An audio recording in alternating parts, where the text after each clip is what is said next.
going to sit down. I mean, good luck. I wish you luck in your quest. Don't knock over your your brand new jug from bigchugs.com, available now. That's right. That's right. Where you could get all your chug jugs with hilarious slogans. Yeah, like piss jug and not a piss jug. Those are the only two. No, there's plenty more, everybody. If you like drinking large amounts of liquid from one singular container without having to wash it, bigchugs.com And has if you're got you covered. a long haul trucker, Yeah. Yeah. and you need to distinguish which jug is for waste and which jug is for fuel. You really do have to buy both. You cornered the market on that one. Thank you. That's You can't buy one, right? Because where's the other one going? You know. Yeah. And where is the other one if you don't have it? You know. That's right. We gotta want people to see what I've made. You look at my project. The problem with having I mean, I guess you could rinse it out on the road With more piss. Yeah, but eventually it's gonna start to smell like piss from weeks ago. Well, like Piss of future past. here, drink more water. I guess is. I don't know what to tell you. The ghost of Pissmas past. Put like a little bit of water in there to begin with, so that it hydrates the piss a little bit. I guess you know, to dilute the piss, so it's not so pure. It's not so concentrated. Purin. Sounds like a country. It sounds like something in an energy drink. We put purine in this one. Fortified purine. That's made from goat semen. That's that salt you're tasting. It's what makes you want to go. Away. Well, welcome to Grindhouse Movie Club. Hey, that's everyone. That's the podcast. That's the whole thing. All Thanks right. for listening. Goodbye, everybody. Buy a piss jug. Buy several. I'm looking at one right now that says failures are just plot twists in progress. Yeah, that one's not on the website, unfortunately. Very motivational, though. It is. I'm gonna put a different picture on it. What do you got on there now? It says two skeletons fighting, but Yeah. I remember this one where, the original graphic looked like one was just getting dicked absolutely down into the earth. like a WWE. Yeah. Dicking. WWE for Erotic. explicit. Okay. Or erotic. Okay. Erotic also works. It was exotic in my head, and I was like, okay, well, it's not like a rare bird. Well, that position's pretty exotic. You don't see that unless you really hate somebody We or call you really that love the them. Amazon position, also known as the pile driver. That's right. But you fixed it because now it looks like it's bending. Face down, ass way up. Ass at the top. Ass above dick, that's Ass for sure. peaking. Christ. You're going to put a flag on that ass like Everest.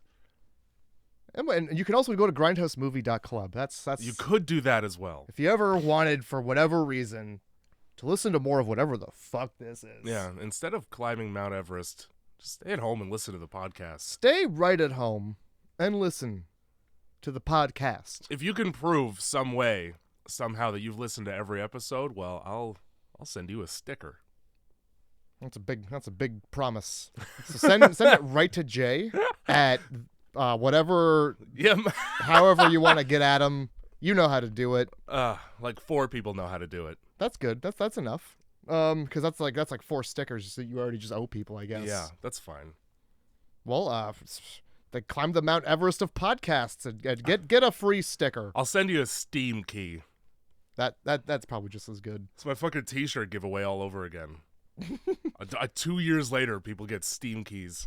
Hell yeah, that's Instead of old ratty shirts I owned with holes in them, which, I mean, that's an upgrade. I feel like I was drunk. I don't know. it's probably for the best because people are gonna you don't know what people are gonna do with those shirts. I mean, they were already rags. Jacking and jilling into those things. Yeah, that's fine.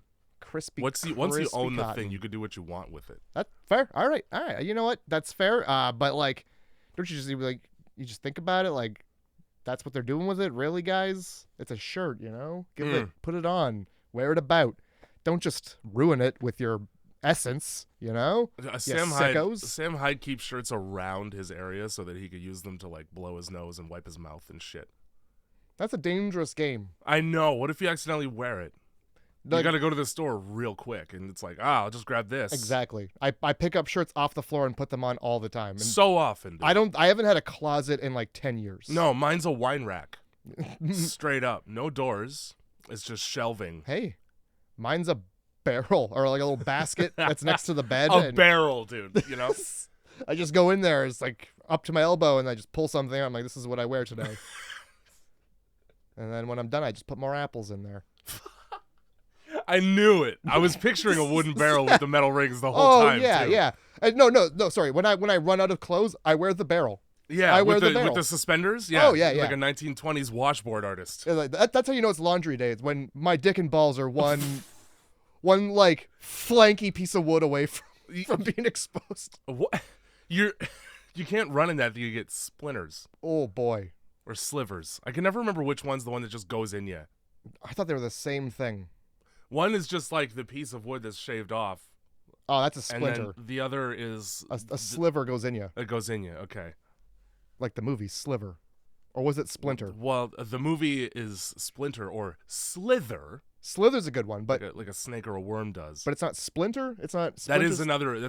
Yeah. That's the one with the porcupine. All right, yeah. Okay, so that's what I'm thinking. Yeah. Of. Fuck. Great movie. Good movie. What was that? Episode 20? It is early. It is an early episode for sure. Because I remember them all. I remember every movie. I definitely, when I'm picking movies for a future episode, don't Google our podcast to make sure we haven't done the movie already. That's for the best. I've definitely never done that every time. Yep.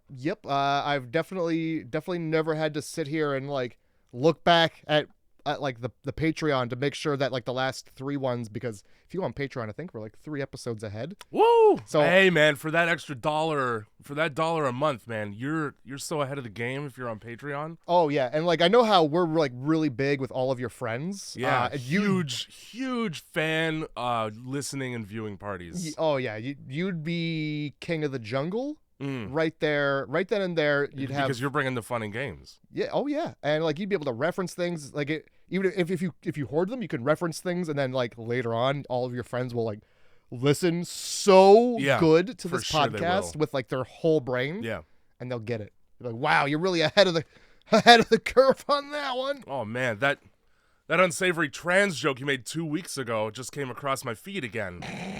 Huh. I don't remember that podcast. Trend setting. Oof. Transcontinental train travel. That's... Train travel. Anyway, so yeah, go. It's $1 unless you're anywhere else. It might be less or more. If you're in America, it's $1. If you're in Poland, it's like 70 cents probably. All right, hear me out. If say you're like, oh fuck that, I'm not paying $1 a month. Yeah. I just want one. Apparently, you can go in there and just buy it. You could just like pay $3 and just get the episode no early. Shit.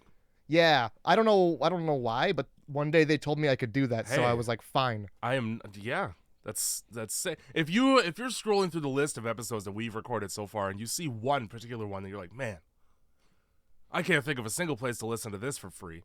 Go right to Patreon and you can listen to it at your leisure. Oh yeah. You can put on a USB stick. Oh boy, and then you could. No longer are you tethered to the suckling on the teat of data and Wi-Fi. That's right. In order to get your enjoyment. And also, where are you gonna put that USB stick? Everything's USB-C these days.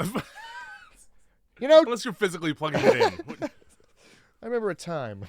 Yeah, an easier, a nicer, a simpler time. Yeah, if you wanted to plug anything into your computer, you had to find a cord where the end was shaped like a house. Had a triangle and a rectangle. It was wild. Sometimes it would be 3, and they had different colors. Oh, those are early days. I was just at a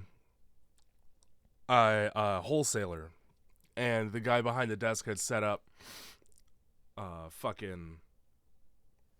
don't know, some old-ass video game. I can't remember what. I think it was the Super Nintendo, but I could be wrong. Either way, RCA plugged right in. Fuck. Let me tell you, I hadn't seen an RCA cable in so long. The only people who are doing that these days are people who are like, I want that aesthetic of like barely watchable. DJs. I want people to go, wow, hit the fast forward button, you know, because that's your only option. Don't pause it here for too long because it'll skip later. God damn. I'm pretty sure I borrowed a copy of The Mask, just watching it over and over again as a kid. Secret window. Secret window. Yeah. All right. VHS tapes, everybody.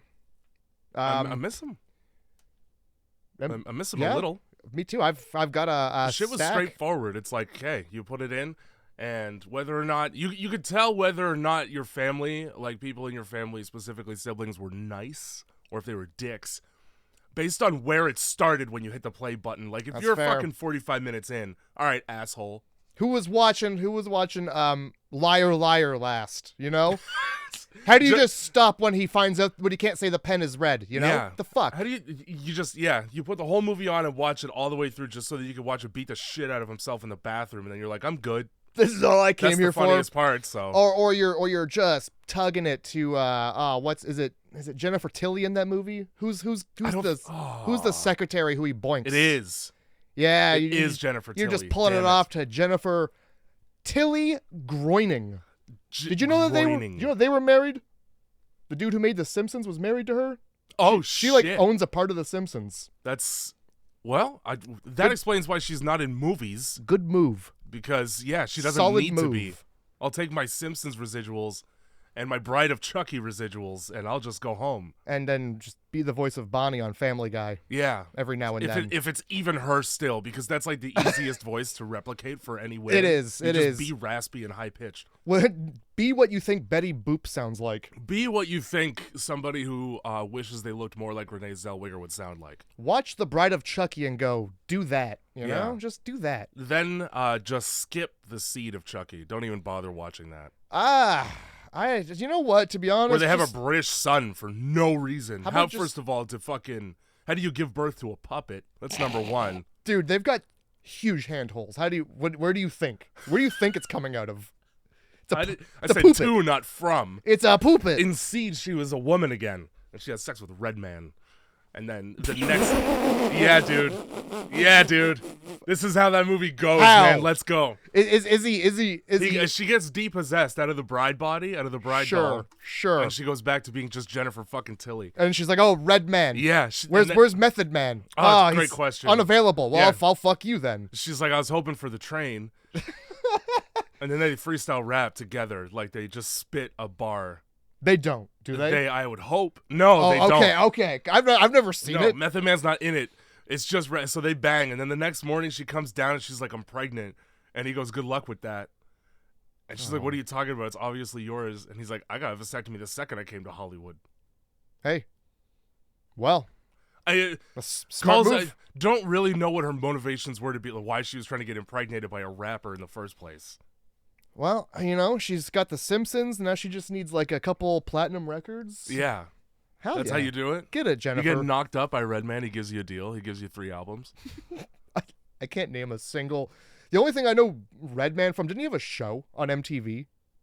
I mean, probably. Was it not like... It was. I feel like it was like Ridiculousness or something. They had him watching stuff. Oh, fuck. Maybe. Okay, I could be wrong. I believe it. I believe it. I could be thinking of something else.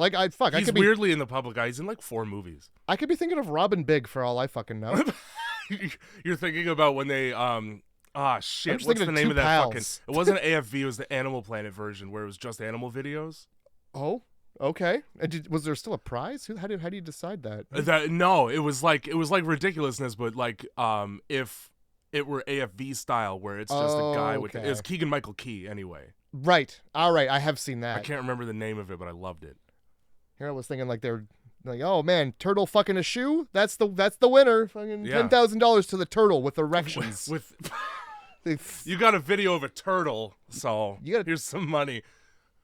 Nutting on your goddamn dockers. What I'm trying to say anyway is that Wu-Tang Clan ain't nothing to fuck with. That's true. I have heard that, and Cash rules everything around me. They've got vasectomy, so if you do fuck with them, like it's fine. You're good to go. You could go raw. And they always go raw because it's Wu-Tang. They're raw as fuck.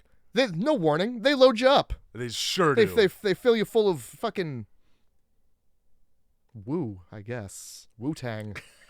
And then they leave. They fill you with tang. I don't want a picture to have a tang. And then they celebrate afterwards. That's where the woo comes from. Woo! We filled that lady full of tang. Let's go smoke a backwoods. Fuck yeah. Chris Hadfield fills his wife with tang. Fuck Chris Hadfield. Your fucking mustache. Yeah? You like that mustache in space, fucker? Go back to Sarnia. Go back to space. Yeah. You know what? Go back to space. Fuck. DarkRoseCult.com, huh? And thanks, Andrew, for the intro song. Right, yes. Speaking of space. Great. Oh, my God. That's the perfect transition. I thought. Great segue. What movie did we do? This week we did Jason X. You're fucking right we did. Now let me tell you. Best movie of all time. And I knew that this was going to happen. 10 out of 10. And it's going to happen. Not 10 out of 10. Oh, did you your score already? No. And it was a solid 2. You're really going to lie like that? In my heart, it's a 10 out of 10. Yeah. Well, that heart is broken. With arms wide open. Out in the sunlight? That's right. Jason X is the 10th installment of Friday the 13th, and it's really clear that they've run out of ideas at this point in the series. You send him to hell. Yeah. You send him to New York City. You send him into Where fucking else? Freddy's arms wide open. Where else do you... That's the next logical step. Okay, well, what's worse than hell and New York? Space. The vacuum of space. Oh, there's so much to do in outer space, like choke. Like fucking just float there and wait. Drift. And, yeah, it's not great. It's not great out there. Fuck outer space, honestly. I couldn't care less. It sucks up there. It's cold. Yeah, no, I'm can't breathe. I already have like asthma. I'm not going up there right now as we speak, so I can't go. No. Send some like young virile people up there. Yeah, well they did in this movie, Jason X. That's fucking right. They sent the horniest people they could find. I don't know. The premise of this movie, right, is that this teacher and his harem of students, his fucking bukkake festival that he's teaching on Earth 2, as a matter of fact, they go on a field trip to outer space. A most unsafe field trip ever, by the way. Hey, imagine that fucking permission form. Oh, you mean... All right, Mom, here's a book. Sign it. You mean the trip where they have to have Marines protecting them from the vacuum of space or anything terrible? Like, you have Marines there. Morpheus, if he was a politician. Marines! Morpheus. Drill Sergeant Morpheus. How will we be attacking the people? Yeah, there will be Marines. Ponderosa. Holy fuck. Many of them. That's amazing. You got 2 sentences or less? 2 sentences or less, huh? No. All right. Well, the one thing I forgot to do here was 2 sentences. I don't know, dude. Well, here, let me. If you're around Jason, don't be complacent. Or do, I feel like... I would not. Well, you'll die. Well, the most complacent person was the one who... Wait, is complacent where you complain, or is that the complacent is where you just don't give a shit. Well, you listen. become accustomed to your situation as bad as it is, and you're like, well... You can't put the word complain right there in the first half of the word and then have it mean the opposite. I'm sorry. I'm fucking sorry. Did we not all read the dictionary? Take it up with the 3 raccoons in a trench coat. That's the English language. Fucking Latin people. So this from my 2 sentences or less, you need to know that this movie is from 2001. All right. That's right. So I wrote, Sean Cunningham saw the events of 9/11 and said, "Hell no, we're sending Jason to space." Now, did it come out in? It came out in 2002, but it's 2001 everywhere you look. Okay. So. Okay. Either way, he was like the second tower. I just wanted to make sure it was definitely after 9/11. Yeah. Okay. Trust me. I looked it up to see if maybe 9/11. If they even had like a moment of silence while they were filming. What? So logically, what the country needs most, is a captivating story. That's right. Of struggle, and strife. Let's send that special needs guy to space, and then have him float around up there a little bit. One thing that definitely falls by the wayside in Friday the 13th that nobody really remembers is that this is actually before he died, he was a mongoloid. It's just worse now. To put it politely, he he's disabled. Everybody seems to forget that he's a young special needs boy. Yeah. His needs are special, and he is a disabled young man. It's like One Piece, He's you just know? trying to do his thing. He got the fruit, which was, I mean, just loins, because teens, and that turned him into a superhero. You know? He put on the ring, the Green Lantern ring. I wonder if that is that's why he wants his machete back so bad, his specific machete. That's the source of his pet. It's like Mjolnir. This is dirty old farm machete. No Everything about him is dirty and old. It's been underwater for decades, like periodically. At this point, he's not waterlogged. The water is Jason logged. It's all fucking murky. He is the swamp. Jason X, though. Yeah, what? Such a good movie. And that's why they did it in space, probably, too, because there's no towers up there. That's right. That's right. We're not even going to touch that subject matter. Space. They were going to put him on a plane, and then 9/11 happened. They still do fly a spaceship into towers in this movie. It's a little homage, a little nod to Osama. Oh, no. We saw what you did there. It's interesting that you bring up Osama bin Laden so fervently here, because he's in my notes. Doing what? Yeah, being a great comparison to something else. Oh my god. This movie starts with some like badass hell visuals. It starts in the game Agony. It starts deep in the game Agony. It's so hard to tell what the fuck's going on. All you see is just meats. You just see hell. Yeah. It's hell. And then it turns into the central nervous system of a Jason being injected with chemicals. It's all going on behind his eye. There's fireballs and demons. And they keep putting the needle in his eye also. Why do they do that? Probably like a lobotomy. I think they're like, it's just like, here's your fucking sleepy juice right in the brain. Yeah. They got him locked up in the Bing here. This fucking the Bing. The clink combination of because it's chains and they do make that sound. This combination of fucking Hellraiser and Silence of the Lambs prison that he's just in the dead center of an empty room with one guard. That always goes so well. Oh, yeah. Oh, the most dangerous thing on the planet with supernatural powers? Let's give him one 20-year-old guard. I'm glad you pointed that out because, just one guy. In this whole facility. Yeah. All right, you're on Jason detail. It's like, fuck. What could possibly go wrong? There's nothing around for him to use as a weapon. He keeps winking at me, and I don't like it. Makes me feel like I'm in prison again. I enjoyed when we were like just zipping around inside his head, up in his guts. We were like, you get to see him like get it cut open from the inside out. Dude.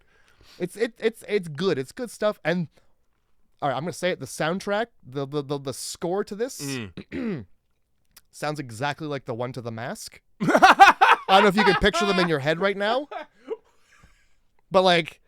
It's exactly the same. Well, based on the ending shot of the movie, it's just we're watching The Mask. Basic, yeah. All right. It still falls to the bottom of the fucking lake and sits there. It's all the same universe, the Maskiverse. Somebody's got to dredge that lake in that universe. There's like 50 masks down there. They're all bad. They all do horrible things to whoever puts them on. Oh, look, nothing good ever happens when a person puts a mask on. All right, I'll agree. I've seen enough movies. Point. Unless it's Halloween. I mean, it's the only time it's good to put a mask on. Like real Halloween, or if it's super cold out. That's right. That's right. A ski mask, and even then, still, like you better take it off before you go into a store. Because it's location is very important when you're wearing a mask. You do need to be skiing, I think. And let me tell you, if it's haunted, you're fucked. And if that shit ain't coming off. Oh yeah, no, God, hell no. I love that episode, by the way, of That's Goosebumps. Great. It keeps like weird things keep coming across like my feeds and shit that are references to the haunted mask specifically, which is so weird to me. Yo, when she like goes and she's like, "Where does the mask end?" It doesn't end. It's just me. What's her fucking name? Carly Rae. Yeah, I think so. It's Carly something. She's got two names. She's one of those kids. Yeah. With two fucking first names. So white. Off. Bobby Joe, bitch. White. White. Oh yeah, white. But yeah. Oh my god, that scared the shit out of me.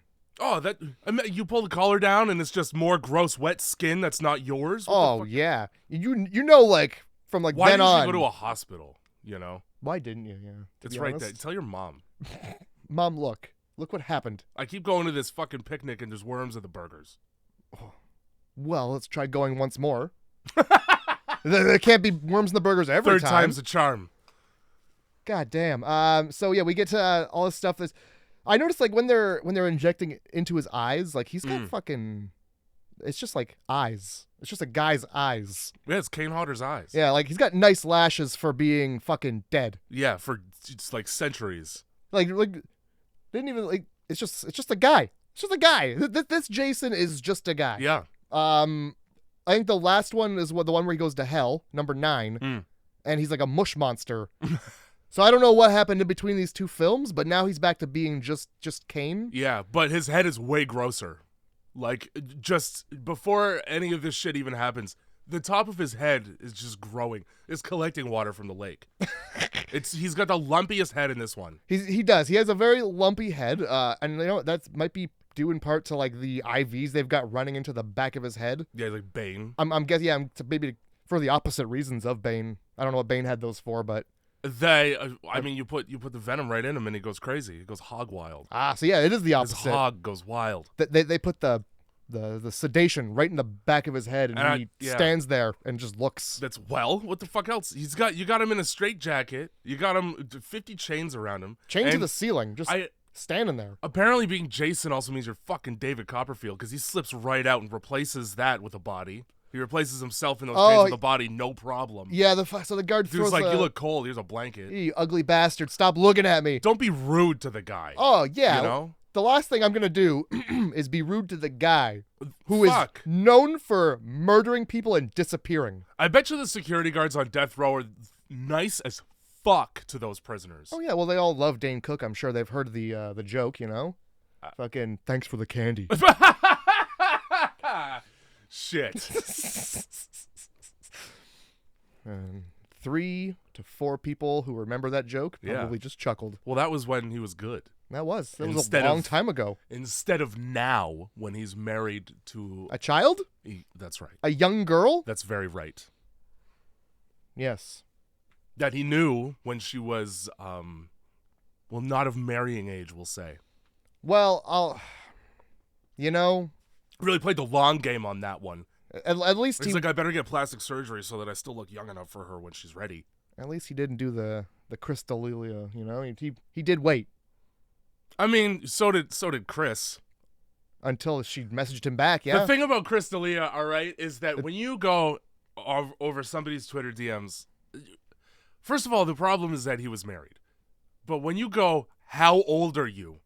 And then they respond with an age that's unacceptable, and then you go, bye. That's just the way you're supposed to do that? That's just sort of the way you're supposed to do that. I would go so far as to say that if you're looking at a profile picture and you go, I need to ask, and you're 40, probably don't ask or speak to them. I will cede that point. That's fair. But he never banged a kid, okay? I gotta make sure everybody knows. I think he might have. One of my favorite comedians on earth did not bang a kid. I think he might have. He has 2 of them. Yeah, I think he might have. He left the actual banging to his peers. I don't know about that Some one. of his peers. I don't know about that one. He seems like you might catch him at a Diddy party. He seems like he'd be real Diddy with Diddy. Yeah, they're just diddling. Getting kitty with Diddy. Getting P with Diddy. That's right. You know, he called himself P. Diddy, and nobody raised an eyebrow. Nope. Nobody was like, those 2 words together aren't great. Yeah, no. And like, he short formed his own name too, so it didn't have to be. No. He could have stayed Puff. Also, when things come out and your life is falling down the tubes and all of the horrible things you've done are now coming to light, changing your middle name to Love, you might as well have changed your name to I Did It. Did he fucking change his name to Love? Yes.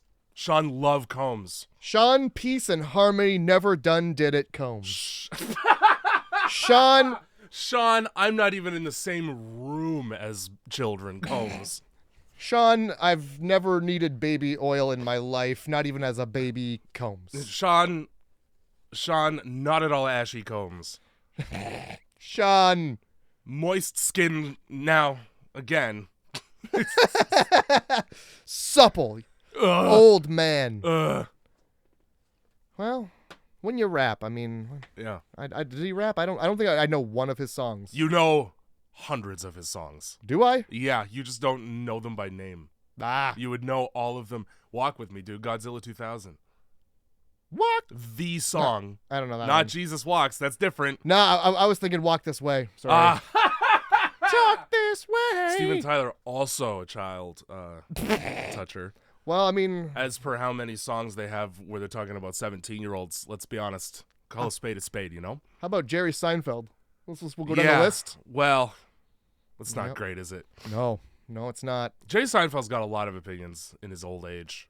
I think he keeps coming out with his opinions so that we forget about His wife being like 12? yeah, about the age gap. Damn.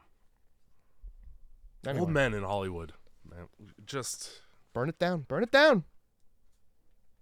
Anyway, so yeah, he's got these perfect fucking lashes. Swear to God. His lashes. Like, I don't know what he's doing down there under the lake. He's got that Maybelline, a little fucking... Yeah, he's not born with it. No. He was born shouldn't with have too been much water born. on the brain. Maybe he's born with it. Maybe he's special needs. Maybe it's special needs. Maybe his mother drank and fell a Yeah. lot. Pam.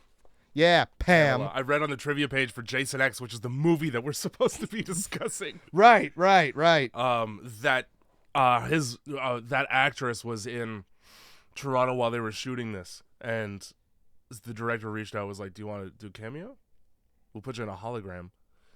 And I mean, it didn't happen, but there was communication about it. It would have fit. There was a perfect opportunity for it. Yeah. Later on in the movie there. Well, I mean, I like the hologram we did get. Fucking hilarious. I Yep.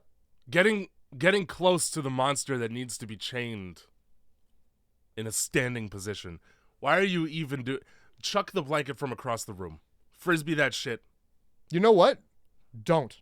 Or just don't. You know what? I want to see him. Yeah, it's I fair. want. I want visual. I want to know where he's looking Yeah. at all times. I don't. I don't want to give. I don't want to give him the opportunity to have both his hands under the blanket. You know what I mean?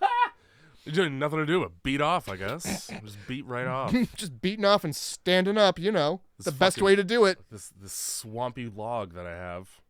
Oh God, yeah. The last thing I'm gonna do is chuck a fucking blanket on him. At least get close enough to blanket chucking Yeah. distance, knowing what I know, how hard it was to like capture him. Also, you know this is a pre-Me Too movie because a man comes in and ruins everything. Like the head psychologist. Okay, Cillian Murphy's character in Batman shows up and says, "Well, I'm moving him because I want to." He's got regenerative abilities, so I want to study Right. that. Yeah, we got to study that for mankind. Given what happens later on in the film, one would wonder if this guy is the reason why those regenerative tables exist with the nanobots. Oh shit. He, at the very least, Okay. was onto something with his research there. Yeah, if he didn't get If speared, he didn't get fucking... A lot of people get impaled on things in this one. they do. It's like his favorite thing to do in this one. This is honestly has probably some of the top 10, at least a good portion of the top 10 list of like Friday the 13th kills. I will agree on at least 2. 2? All right. Minimum 2. We're going to get into what I can which think one of is 3. your favorite. Okay. All right. That's good. It's coming. So yeah, they were just like, yeah, sorry, lady. We're How men. like a man to come in and ruin everything for a woman. She's It's- there trying to fucking be in control of the situation. And honestly, the stupidest dialogue in this movie. Nobody literally says, "Well, I had to go over your head." Nobody has ever said that. He wouldn't have to say that. Just say boys club and just push her. He shows up with just like a fucking a 1 foot by 1 foot glass pane. Here's the ceiling. Ooh. Just holds it over her head because he's taller than her. That's right. And then, so we walk into the room. Oh, why has he got a blanket on? Let's get that blanket off of him. Oh, it's the old switcheroo. David Blained us. David Chris Angel Copperfield us here. Yeah. They pull it off and it's the guard. Ah. I don't know how they didn't notice that he was 3 feet shorter than what he was when they left And left also, him there. About fucking 150 pounds of muscle lighter as well. Yeah, Christ. He still got he wrapped the chain around his neck so that he was just hanging there. Also, I liked that. Kane Hodder is not a small man. No, He's a very large man. I've seen him in person. argue. He towers over Yeah. anybody. He would definitely tower over a 20-year-old security guard. Oh yeah. I mean, he does. You watch it. That security guard's honestly lucky he didn't get folded. Also, the blanket just increased in size by like 6. It was just for his head, like the fucking the Town That Dreaded Sundown pillowcase, and then suddenly it's covering his whole body. Why does he even have the fucking blanket in that room? It looks chilly in there. Yeah? You should know that. Dress accordingly. Why is everything in the future, okay, brutalist as fuck? That's the only way. That's the only way. Everything looks like a warehouse in the Matrix. Well, what do you think? They're going to get better technology and it's going to just look like the inside of a McDonald's like play place? I'd love that. Like fucking ball pits and colored glass tubes? Why did we get rid of the fun, colorful slides in the future? Because the future is serious. We're not even quite in the future yet. This is actually just like fucking 2002 right now. Yeah. I don't think they tell you when this is supposed to be, but it's like it's present. 400 years later. It's present day today. That's what it is. Camp Crystal Lake has a research facility. Did you know that? Because I thought it was just a fucking camp. I thought it was a bunch of cabins by a water. Yeah, we're at the Crystal Lake research facility, for God's sake. And they're trying to take him. First of all, they're trying to take him to Scranton. What the fuck is in Scranton? Michael Scott. You don't want this guy running around Scranton. I'll tell you that. He's the Strangler. Shit. I just came up with my 2 sentences or less. Okay. If you'd like to hear it. Waylander, Stoney, Kinza, Adrian, Rowan, KM14, Suneron, Azriel, Briggs, Kicker, Fat Lou, Dallas, Brodsky, Crutch, Lowe, Sven, and Condor. Names. That's too many characters. Yeah, to be honest, I didn't get any of those names. Well, the good news is it doesn't fucking matter because most of them die. Let me go down my names list. Yeah. Dumb guy. Slut, blonde, Slut is not specific enough for the female characters in this film. Nope. It definitely it's a blanket term. It sure is. Any woman on screen, any woman except one. Yeah, the one who can't keep her fucking Fucking can't nipples keep her fupping on. shut. Her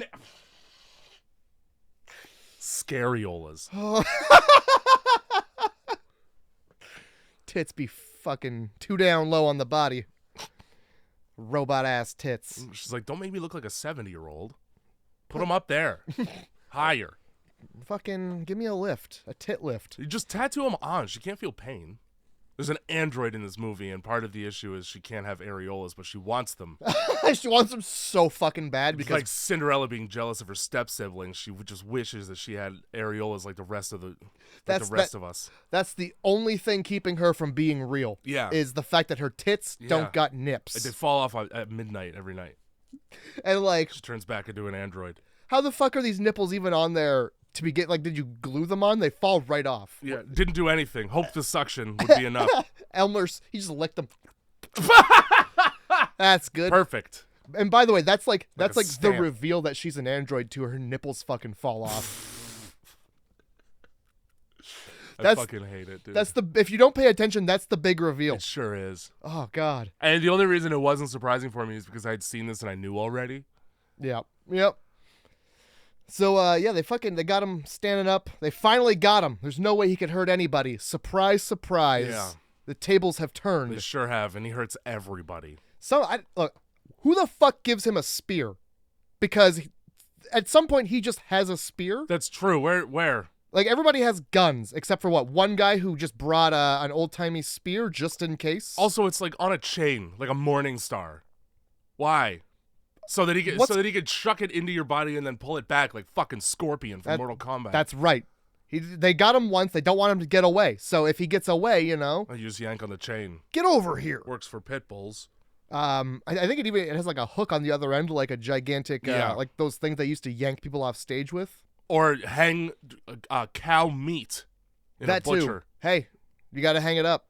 So yeah, they get him, and then there's all this gunfire, and Rowan's just out in the hallway, just being like twiddling her fucking thumbs. Not hearing any of the gunfire, apparently. Yeah, no, she like finally is like, it's taking a little while in there. I don't know what these fucking men are up to. Knock, knock, whole body. Now, this sergeant, I don't know what he's apologizing for as he dies, but he does say sorry. Probably for being a man and just being like, I'm a fucking man. Let me just apologize on behalf of the patriarchy, my dying breath. I probably shouldn't have tried to take him to Scranton, huh? I'm already pissed at this point because, Jason does his little disappearing act and he shows up in the fucking hallway. Rowan is the name of the main character in this movie. She sees him. He sees her see him. They have a moment. She sees him see her see him. And he still lets her pick up a shotgun and run away. Why? He's exhausted. He's chasing her anyway. He chases her anyway.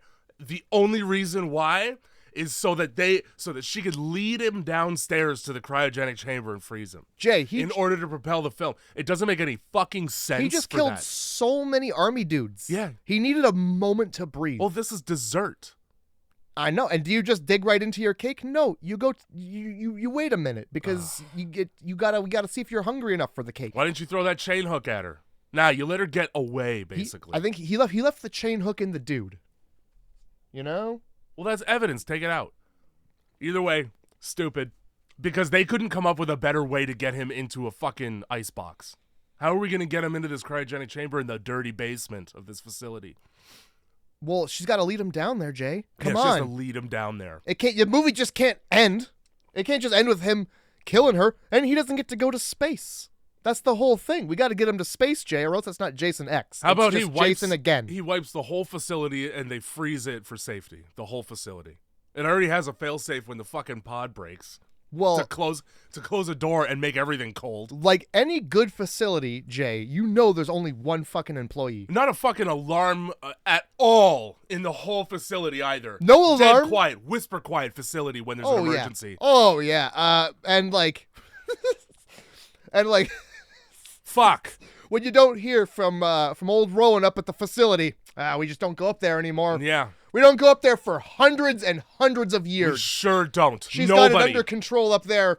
What with that killer that we can't kill? Now we gotta wait for this fucking ragtag group of students who, as part of their field trip, are allowed to explore derelict structures in arid wastelands of planets that no longer function or support life. Yeah, let's just open this particular door. They get down into that fucking cryo chamber and she fucking shoves Jason in that thing. This fight's stupid, so whatever.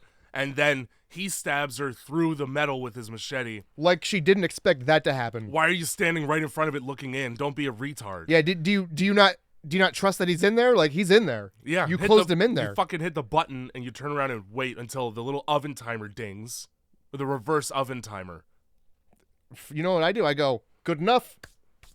That's right. Where the fuck was all my help? I had to do this on my own. This is as good as I could do it. So apparently this facility is a way of containing cryogenic freezing is to just freeze more things. Freeze even more of it. Yeah. And that'll fix it. Yeah, because, it's bad. It's bad to have all the freezy stuff come out. So whoever's in there, they're fucked. Yeah. They're fucked. Yeah. You're going to get the sides of your mouth cut. Just go in there and it's just a deep freeze full of... I fucking hate freezies for that. Big freeze. Who designed the sharpest plastic edges? An asshole. Who the fuck? The perfect width of a child's mouth also. Who was in charge of that R&D? A tasty treat with a razor blade on either side. So fuck, every freezie's a saw trap. Oh my God. Live or die, make your choice. You're just like, well, I might as well die deliciously. Do you want a treat? It's a hot summer's day. You must get to the bottom of the freezy. But you could only use your mouth. Eat a freezy or don't. What's that a punishment for? You just don't let any kids have freezies and you have them. Well, I mean, it's not a punishment if you snip the freezies right, you know? Just round the edges, you maniac. Yeah, that's so much work for ice for a snow cone. You're already snipping the top. Just go like you're doing your fingernails, you know? How about you just buy a slushie like an adult? How about? You know? How about? Well, what are you just gonna run down to Circle K when you want? That's where I'd have to get slushie? The freezy anyway. I might as well just get a fucking slush. It's right there. This fucking guy doesn't buy boxes. No, he doesn't stock up. That's right. It's summertime, Jay. Don't you want to freeze? A nice little freeze stick, a little stick of frozen juice. in a plastic envelope that'll hurt you. I'll just put ice in liquid. That's it's the fair. same. That's fair. It really is. It's quite the same, to be honest. Oh fuck. So yeah, she gets frozen. That's the failsafe, you know. Hey. Yeah. Oh shit. The thing. Just everyone in the room, if there's a malfunction, also gets frozen. Smart. That's Great. good thinking because they definitely have the technology. And we'll to tell defrost no them one. now. We'll also tell nobody. Yeah. It fucking the failsafe goes off. Fucking tell nobody. No alarms. Not even a phone call. That's the first thing. Is like, oh fuck, they've been gone for a couple hours. Well, did you check the freezing room? Because that thing's fucked. I don't think we would have to, honestly. You know, I trust it. It knows what's best. It knows what's best. It's Then- like Hal. Fucking. Let me out of the I'm afraid I can't do that. I'm afraid you have to be frozen and have hard nipples. Dumb people will defrost you in the future. Fucking hell. What kind of plan is just like, hey, we finally got him. Fuck it, let's freeze him and let the future figure this out. Sounds like a me plan. Like, you're gonna freeze him, smash him up. Yeah. Smash him the You fuck have up. so many, yeah. Smash him. And then, smash him up. you scatter those pieces across the earth. Fire them into the goddamn sun. Sure. Send them to Mars. Love it. Put him on a Musk rocket and just send him out. Fucking. He doesn't even freeze in space, this asshole. Do they even try to, you've got him on a surgical table. Yeah. Why are we not Bravehearting him? They quartered him in Braveheart, and they hung his nuts off a bridge or something like that. Yeah, well, they start with his head, but yeah. Fuck. Just do that. Just do that. Just do that. You're cutting him. You're already cutting him to install these fucking chains. Cut him more. And if he Cut him regenerates up. right, you could just take a piece of it and study that. The cells are the same. You don't need the whole thing. Put a fucking grenade in his head and pull the... You've got him. You got him. Nah. You're up in his guts. We're going to make sure to freeze him for later. Pull his spine out. Like leftover Thanksgiving dinner. Take his fucking bones. You got him. Leave him chained up. You've got him. To reiterate your argument from earlier, well, you can't just end the movie. It's got to be some bullshit or else there's no movie. Well, yeah. But realistically, you've got him. Show me how you got him. Yeah, how? Where's That's another that- good question. That movie probably would have sucked. I don't think you want to see a Friday the 13th end with Jason. Getting got? Yeah. You want to see him sink into the bottom of the water? Yeah, it can start with him getting got, like in the one where he goes to hell. Exactly. And this one, too. Yeah, that's true. And yet another one where he's captured. Either way. Horrible procedures here. Terrible. At the cryogenic freezing lab. Well, they get what they deserve, which is everyone dead except for Jason and one woman who got lucky. And now... And told nobody where she was going that fucking day. What kind of... Yeah, you're in a military facility. You're telling me you don't clock in and out of every room you're in, you She idiot. 172 hours herself, you know? Don't tell anybody where you're going and you get stuck. That's Perfect. what you get. Yeah, cut your arm off. You've That- been listening to Def Leppard too much. Oh, God. I don't... First of all, not even... What kind of fucking name is Sooneron? A futuristic one. What kind of name is Azrael? For a stoner child, also. Well, first of all, it's a futuristic name, and it sounds an awful lot like Israel. Yeah, it does, doesn't it? But I had to look up Sooneron because I was like, okay, Azrael, like, I know that's, like, at least mythical, potentially biblical of a name. it sounds like it could be. It's like Greek mythology shit. Sure. Sooneron ain't shit. That's just in this movie. Well- Somebody just came up with that. Yeah, well, fucking, what are we gonna name him? I don't know. Fucking Gloop Glorp. Oh, that sounds like shit. Come up with something better. And then they came up with that. Fucking Gloop Well, it's Glorp. worse. I'd pick Gloop Glorp. It's fine. They pop into this cryogenic chamber that's no longer frozen, despite the things inside of it being frozen still. Explain that. Anyway, they find Rowan on the floor with some fucking pipes. I don't know why everybody's just got pipes strewn about all the time in the future. There's always flex hose, and you can see her breathing, even though she's frozen. So I'm annoyed. You couldn't just... Do the shot above the neck if you can't hold your breath for 5 seconds of shot. Look, I'm not gonna say you don't have a point. God. Like, nobody watches their fucking footage back anymore. It's just, yeah, we'll fix it in post. I don't understand how she went from, like she fell backwards after she got stabbed, sure. Who came in and put tubes on her? Because she wasn't under those tubes, and I doubt she had the time to... The last salvage crew was like, okay. Well, hey, we gotta hide what we did. Fucking, like, I don't know, just... made it harder to find. They had to find Jason first, I guess, because they come in and they're like, oh, well, what's this? Yeah. And the dumb guy's like, oh, what's a frozen thing? Yeah. Oh, that's the other thing. Like, he's wearing a hockey mask.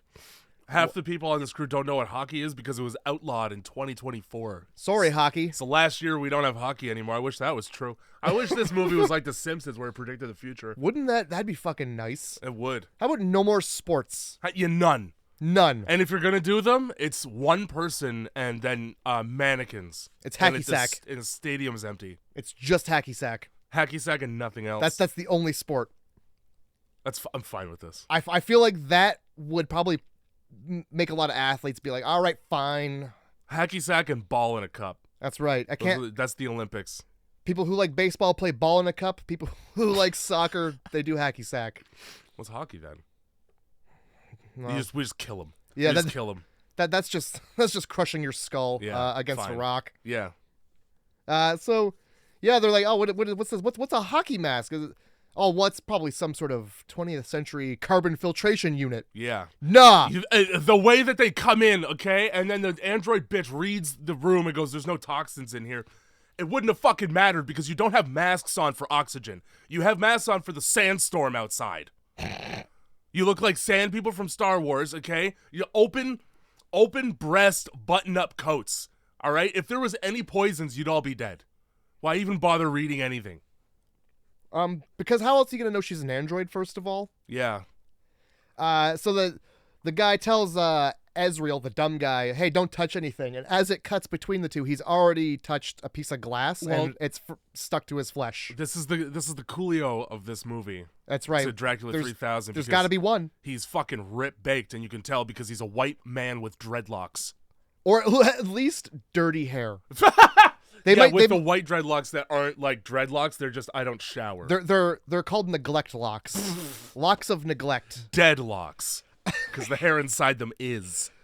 He touches like a mug and it fuses to his flesh immediately. Yeah, and then he's got to walk around and pretend like that didn't happen. And then he gets his fucking arm cut off and nobody panics. And you don't really understand why if you haven't seen the movie, but they have the ability to reattach that no problem while you're awake. Yeah.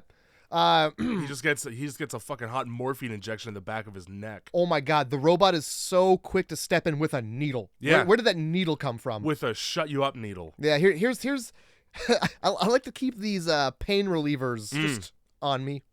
No reason. Just cuz, maybe it's reason. a slow day. Maybe I'm out on a Friday night, Yeah. And somebody keeps saying no. What am I supposed to do? That's not where I was going with it. I was just thinking, you gotta make a quick buck. With the Family Guy episode where Megan gets roofies from Megan gets roofies from fucking legal Quagmire. named her. Yeah, and she's like, "Well, I asked someone for a favor, and they're not too keen on doing it." He's like, "I know what they're for, honey."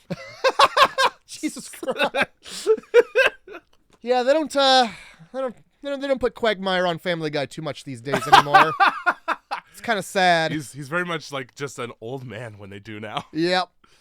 He's walking around like smacking the mug on stuff to try and break it, and I don't know what makes him think that smacking the mug off of like Jason is gonna be the thing that does it, but he bumps him over, and the dude, first of all, when he froze, like as he was freezing, he hit a pose. He did. He struck a pose. He was trying. I assume it's supposed to be like he's swinging at the door to try and open it, but it's like that's not how he was standing when he stabbed Rowan in the stomach. No. So he must have done that afterward. No, like an action figure. When you see him freeze, like he holds it up. He's like, "Yep, machete." Oh, okay. And I think he's like, in the future, I know that I'm gonna need to be in this position to cause more harm.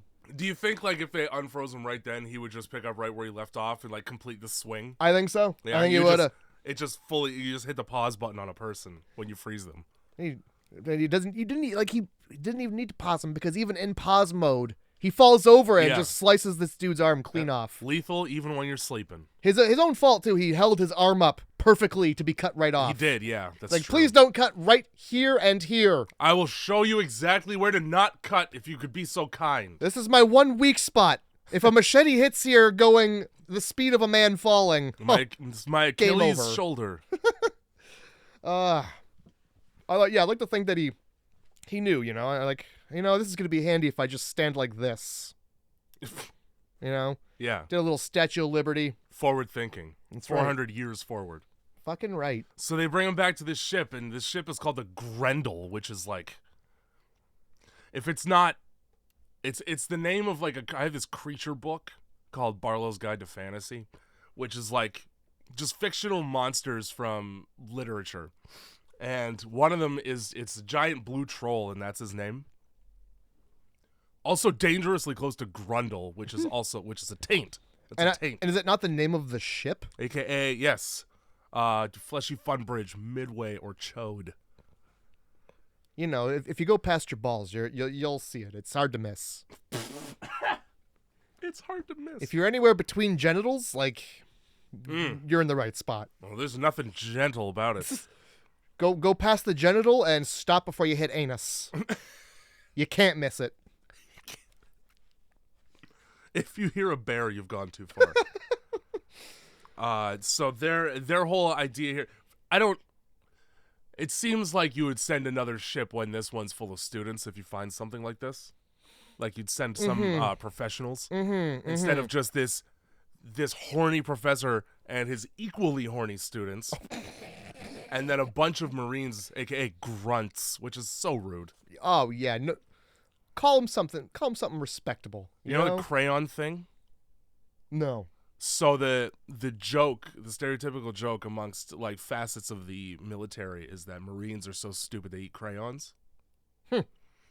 So now there's all these videos on the internet of Marines literally eating crayons like while they're deployed. Which is like, okay, so you are that stupid because you're eating the crayons though.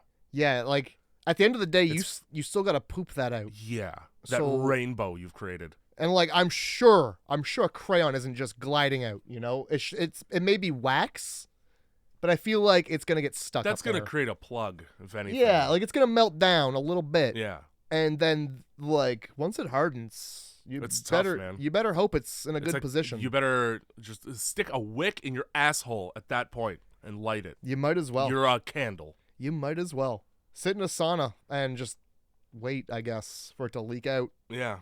That's not a scent I want. No. I don't like that flavor profile. It's a bad scented candle. Or aroma profile. Poo. Yeah. I got a question for you, Jay. Yeah. Why is this ship made in the same way that the first season of Star Trek was? Well, like, sure, that's fine. With female Data? Well, okay, sure. Yeah, that's fine. What, did they have her hair like a fucking android on a Star Trek Enterprise? Well, yeah, okay, sure, that's fine. But, you know, and again, like, back to this, we've caught him, you know? We got him. Mm-hmm. Let's take his weapon of choice far away. Like, leave it on the planet. Oh, not even. Like, before we freeze him, let's take that away. How the fuck did he get his machete? Did you have it on a table next to him? Like, he has his... That's his trademark. Well, yes. I assume it was nearby. Why? Throw it out! Because these people are stupid, okay? All right. Sorry, that was in my notes. Why did you leave his machete just out? Yeah, no, it's a great question. Well, he's frozen. There's no way he'll ever use it, right? Yeah, no. Right, everyone? We definitely got to study this machete because it's not just from a dirty barn. So this fucking idiot professor's side hustle is to just sell salvage illegally on the black fucking market. And he's like, okay, well, I got this. My favorite character you're trying to talk about here. This is so fucking stupid. My favorite fucking character. His whole motivation here is like, and first of all, there's no way. He's a fucking professor at like a school. He doesn't have the authority to do anything that he's doing. But I guess he's just captain because he has a degree. And his motivation is like, okay, well, this chick, we liven her up, right? She's 400 years old. I'm going to chain her to a stage and sell tickets like King Kong. And then Also, I know who Jason Voorhees is 400 years in the future somehow. My God. All right, so you're just glossing over the fact that they load these guys onto the fucking ship. Okay. And we can talk about Fat Lou for a second, who's the ship captain. Not the captain, but the navigator. He's the guy in the chair, anyway, that steers. The navigator's I call them the driver. So navigator's a great word. Yeah. This guy is also in Dawn of the Dead, which is hilarious. I thought he looked familiar. He's the trucker that comes in with the fat woman in the wheelbarrow. He looks like Rob Schneider a little bit. A lot of people look like other celebrities in this. Okay, we have a cut-rate Elizabeth Olsen. We have a half-assed Andrew Garfield. We have bullshit Tony Todd. Come on. All right? I'm not wrong. Their fucking face shape is the same. It's not their skin color that's the issue. Although it does help. And we got Steve Buscemi. His whole motivation, however, is slightly worse than the professor. Yeah, warm that thing up so I can fuck it. That's like his first thought. A woman. Aw, yeah. What the fuck is that shit? Oh my fucking, yeah. Oh, so what did you find? A girl. What's she look like? Is she hot? Tell me what the girl looks like. And later on, and single. Oh yeah, my dude, it's been 400 years. All of her friends and family are dead. Everyone she knows is dead. I wrote exactly that. She's like, yeah, and single is a fun way to put everybody that she knows and loves is fucking dead and has been dead. Also, when they warm her up, she cares not at all about that. She's just confused about what the ship's made of. She keeps looking around like, oh, that's some metal I haven't seen before. Oh, it's been 400 years? That's fucking crazy. Anyway, I'm hungry. They weren't wrong. This is what 400 years in the future. This is exactly what I pictured. You know, I saw the magazines. What are we, in space? Yeah, that makes sense. Right on the fucking nose. I've seen this before. Typical, what happened to Earth 1? You know, it's been 400 years. I'll just assume it's dead. So they fucking load these people on here. They load the fucking goddamn motherfuckers on there. Those frozen guys. And this professor, he calls up.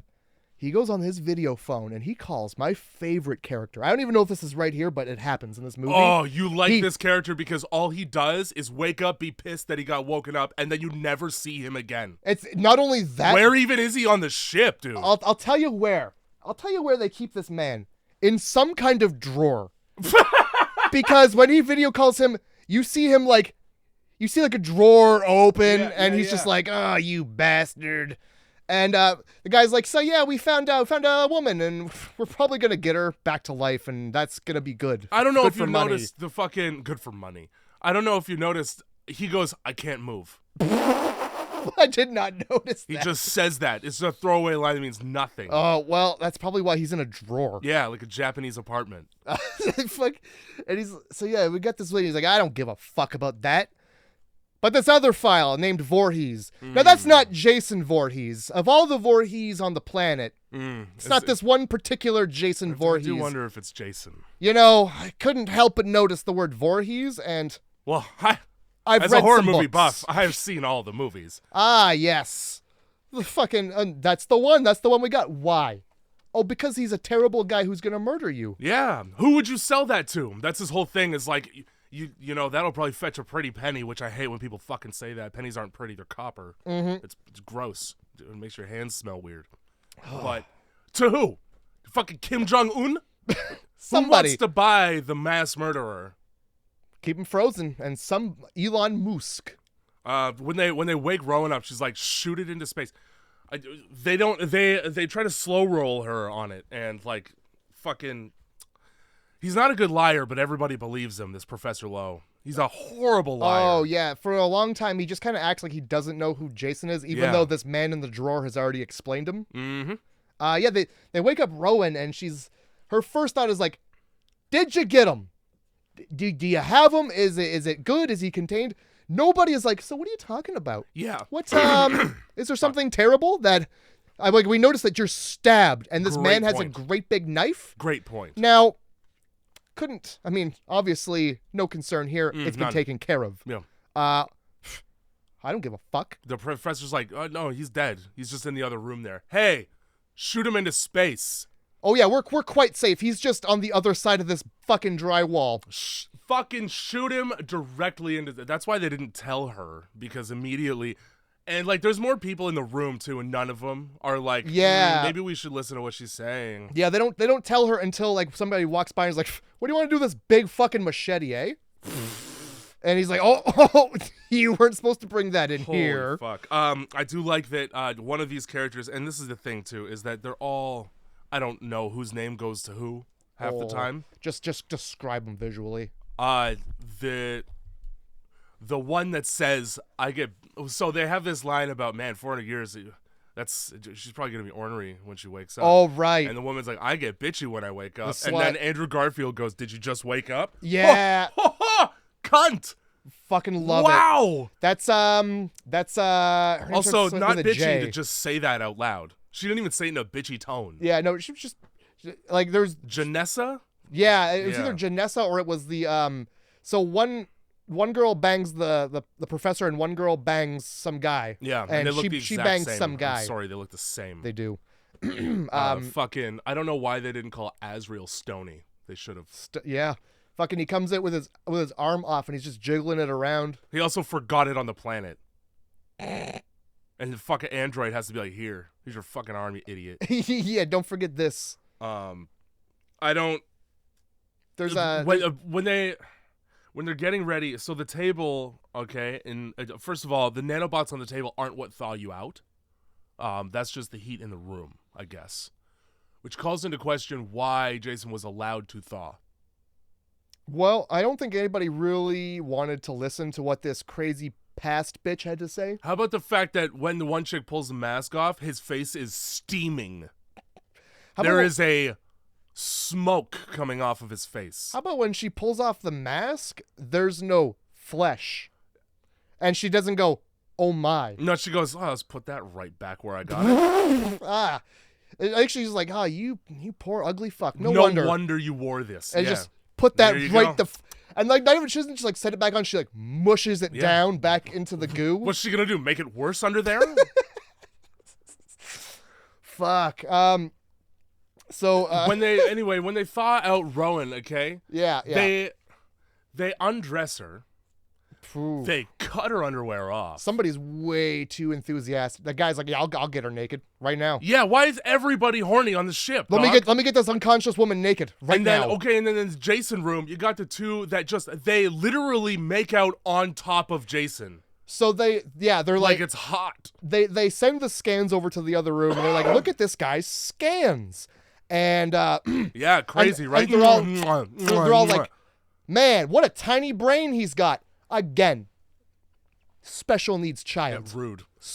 We're all forgetting that he's a disabled young man. Yeah. But then the chick goes, yeah, but I bet he's got a fucking monster hog, huh? And that just turns them both on. They dry hump over top of his corpse. They get so turned on by this. It's like fucking natural born killers that they have to leave because they can't think straight. And you know what? Here's the thing. Here's what happens, all right? Look. In every Friday the 13th film, Jason kills people who fuck. We love premarital sex. It's not even like a coincidence. It's the fucking. Yeah. Right? If you're fucking, catalyst, or drinking underage, or smoking marijuana, aka the devil's lettuce. That's right. So my theory is and I hate to use this phrase, but there's no other phrase. The teen heat.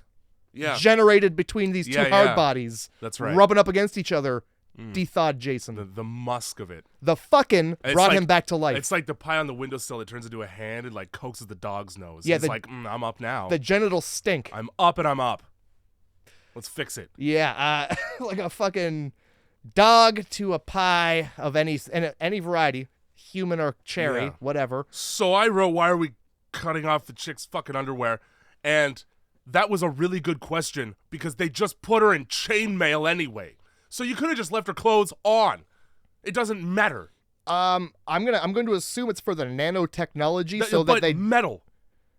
But yeah, but what if it like ends up fusing her clothes into her like little wound? Like what if it does that with the the wound on her stomach, nowhere near her bra or panties? Instead, we'll remove those and put something that's metal directly over the wound. Yeah, that makes sense. Oh, I'm sorry, Jay. Are you a fucking doctor from the year 2444? Do you know how machinery works? I probably could be. Hey, Given the competency level I'm witnessing here, I would do great. I'd be chief of surgery. You think you just know nanotechnology? Where's your degree from? The future. It's not here yet. You gotta wait. So, fucking, there's a shot, just so we're all aware, like, these Marines are not happy. No, they hate it. There's a shot where, as they're loading things on, there's two Marines that are like, man, did you hear they went to a thing and found some stuff? Oh, I didn't join the Corps to be a babysitter. To what? Exactly what she said. And in the background, there is a man sharpening the biggest drill bit you've ever seen. Why? Because it's got to be sharp for later. They show this drill bit a couple times. Yeah, just cuz. It's such a big fucking curly drill bit. I got a lot of questions about the material on this spaceship. Namely, the anchors. Why? What is it with fucking sci-fi horror movies and ship being an interchangeable word for outer space and water? A lot of chains dangling down. Dangling chains. Anchors for no reason. Oh, man. What is it? What's your anchor point? In an asteroid, you're going to go flying. Yeah? That's a mistake. Well, what if they got space beef and they need to hang it? Yeah. Spacily. In the rusty warehouse part of the ship that exists for sure. Absolutely. So yeah, I just, it's just this great big fucking corkscrew that it's there. It's there. Good that it was in the back of a shot. Yeah, because I thought it came out of nowhere later when it comes up again. Nah. But it features prominently in a scene. Nah, just a nice corkscrew to have. Right away, why would you even wake her up on the ship? Why would you wake up Rowan on the ship? Don't you think that would be like the body shock of a lifetime? Wait till you're back on Earth too. I don't know. I feel like do it in a bed. I feel like I would appreciate knowing the thrills of space travel. Like, thanks for waking me up to see this, I guess, but it's obviously something that just all you have to do is write a signature on a sheet at university and you can go to outer space in the year 2455. So it's like it's a weekend getaway. It's a Disney cruise. Yeah, but when you're in the past, you don't know that. You're like, wow, space. She's not even like fucking shocked at any point when she wakes up. No. And she knew this was all coming. She's got one thing on her mind, and it's where is the 300-pound man with the machete? Where's that 300-pound Satan I've been watching for years? Where's the rotten man? Where is he? The name of the woman who does the inspecting of Jason's body escapes me. Blonde. I called her Blonde. Yeah. She sends the people off to fuck. I wrote right here, Jason is fucking gross, and this woman pulls out a handful of escargot. Because she takes that eye out, it looks like a snail. It looks like a shellless snail. It looks like a mollusk of some kind for sure. The inside of a clamshell, just the inside meat. Fuck. I think the professor's like, yeah, see what you can salvage from his ocular cortex and move on from there. Why? Yeah. Aren't you trying to sell this guy? Why are you taking him apart? Eye by eye, too. Like, why are you going in that way? Yeah, what's in there that you think isn't in everybody else? It's a person. There's nothing in there that's good. If anything, it's worse. She sends them off to fuck, and she's like, you come back when you're more focused. And then she sits down to just examine things under a microscope as Jason, moves. It gets up and leaves the table, and, there's no way it's quiet. No, there's more than once she turns around because she can hear him moving, and then, just all right, well, that's fine then.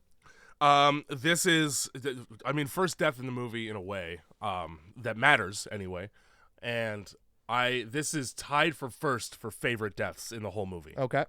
Oh, yeah. Oh, easy. He just puts her face in the fucking dry ice and then smashes it, which is so disrespectful. Okay, she's already dead. And then here's pieces of it. Oh my God, it's so good. It shatters exactly the way you expect. And then he holds it up and you can see a neck hole and the back of a skull. And then chucks, again, he's so rude to corpses, man. Oh, he treats everybody like a bag of trash. It's so good. And he's sick of taking it out. Oh my God, here's your fucking garbage, you shithead. Yeah. Oh, Lord. I think, do we cut right from that to fucking... Well, the old man in the coffin, right? Yeah, Who just there's tells you it's that. Jason. But then it's just like right to what fucking Janelle or Janessa. Yeah, it shows up in the fucking professor's bedroom, I guess you call it. It's a chamber. It's a box. With everything in here is a box, okay? The drink I'm fine with. The My device question is, yeah, what are the forceps for? There's only one thing those forceps are for. There's one purpose that And let me forceps tell like that. It wasn't what I was thinking. Nope. Because all she does is tease the nips. Not hers. I thought we were going down south with those forceps. I'm really happy we didn't. It's basically a gynecological speculum, to be honest. It's like a reverse gynecological, because like it's like scissors. So it's like we're not opening it, we're closing it. It's like a claw machine for nipples. I don't know where he got the woman's clothing from. Already had it. Woman's nightie. She didn't bring it. It was in his carry-on. Had to have been. This is a fucking field trip, and you're bringing Holy that. Fuck. Fired. I can't go. Fired immediately. I can't go a week without my daddy Dom session. I can't not spray cum on this fucking nightie. I can't be in the vacuum of space and not be a pervert. Holy that's shit. One thing said everyone on this ship, honestly. So she's here to fucking talk about her midterm. Easy pass. Yeah, who's been a naughty boy. She makes him come by clamping his nipples. I don't know what happened. Hard. She probably had to chug the champagne. I gotta tell you, because I'm gonna need to chug that. It would be tough to want to do this. It would be tough. At least he's shaved, you know. Chest pretty bare chest. Yeah, it'd be really hard to clamp nipples, I imagine, when you've got all that hair. Ow, it's pinching, you know. Yeah, eventually you just clamp it onto hair. Yeah, and pull hard. So we cut from like this to Jason just thawing out, leaking goo, and then he smashes her head, which I fucking so good. I don't. Yeah.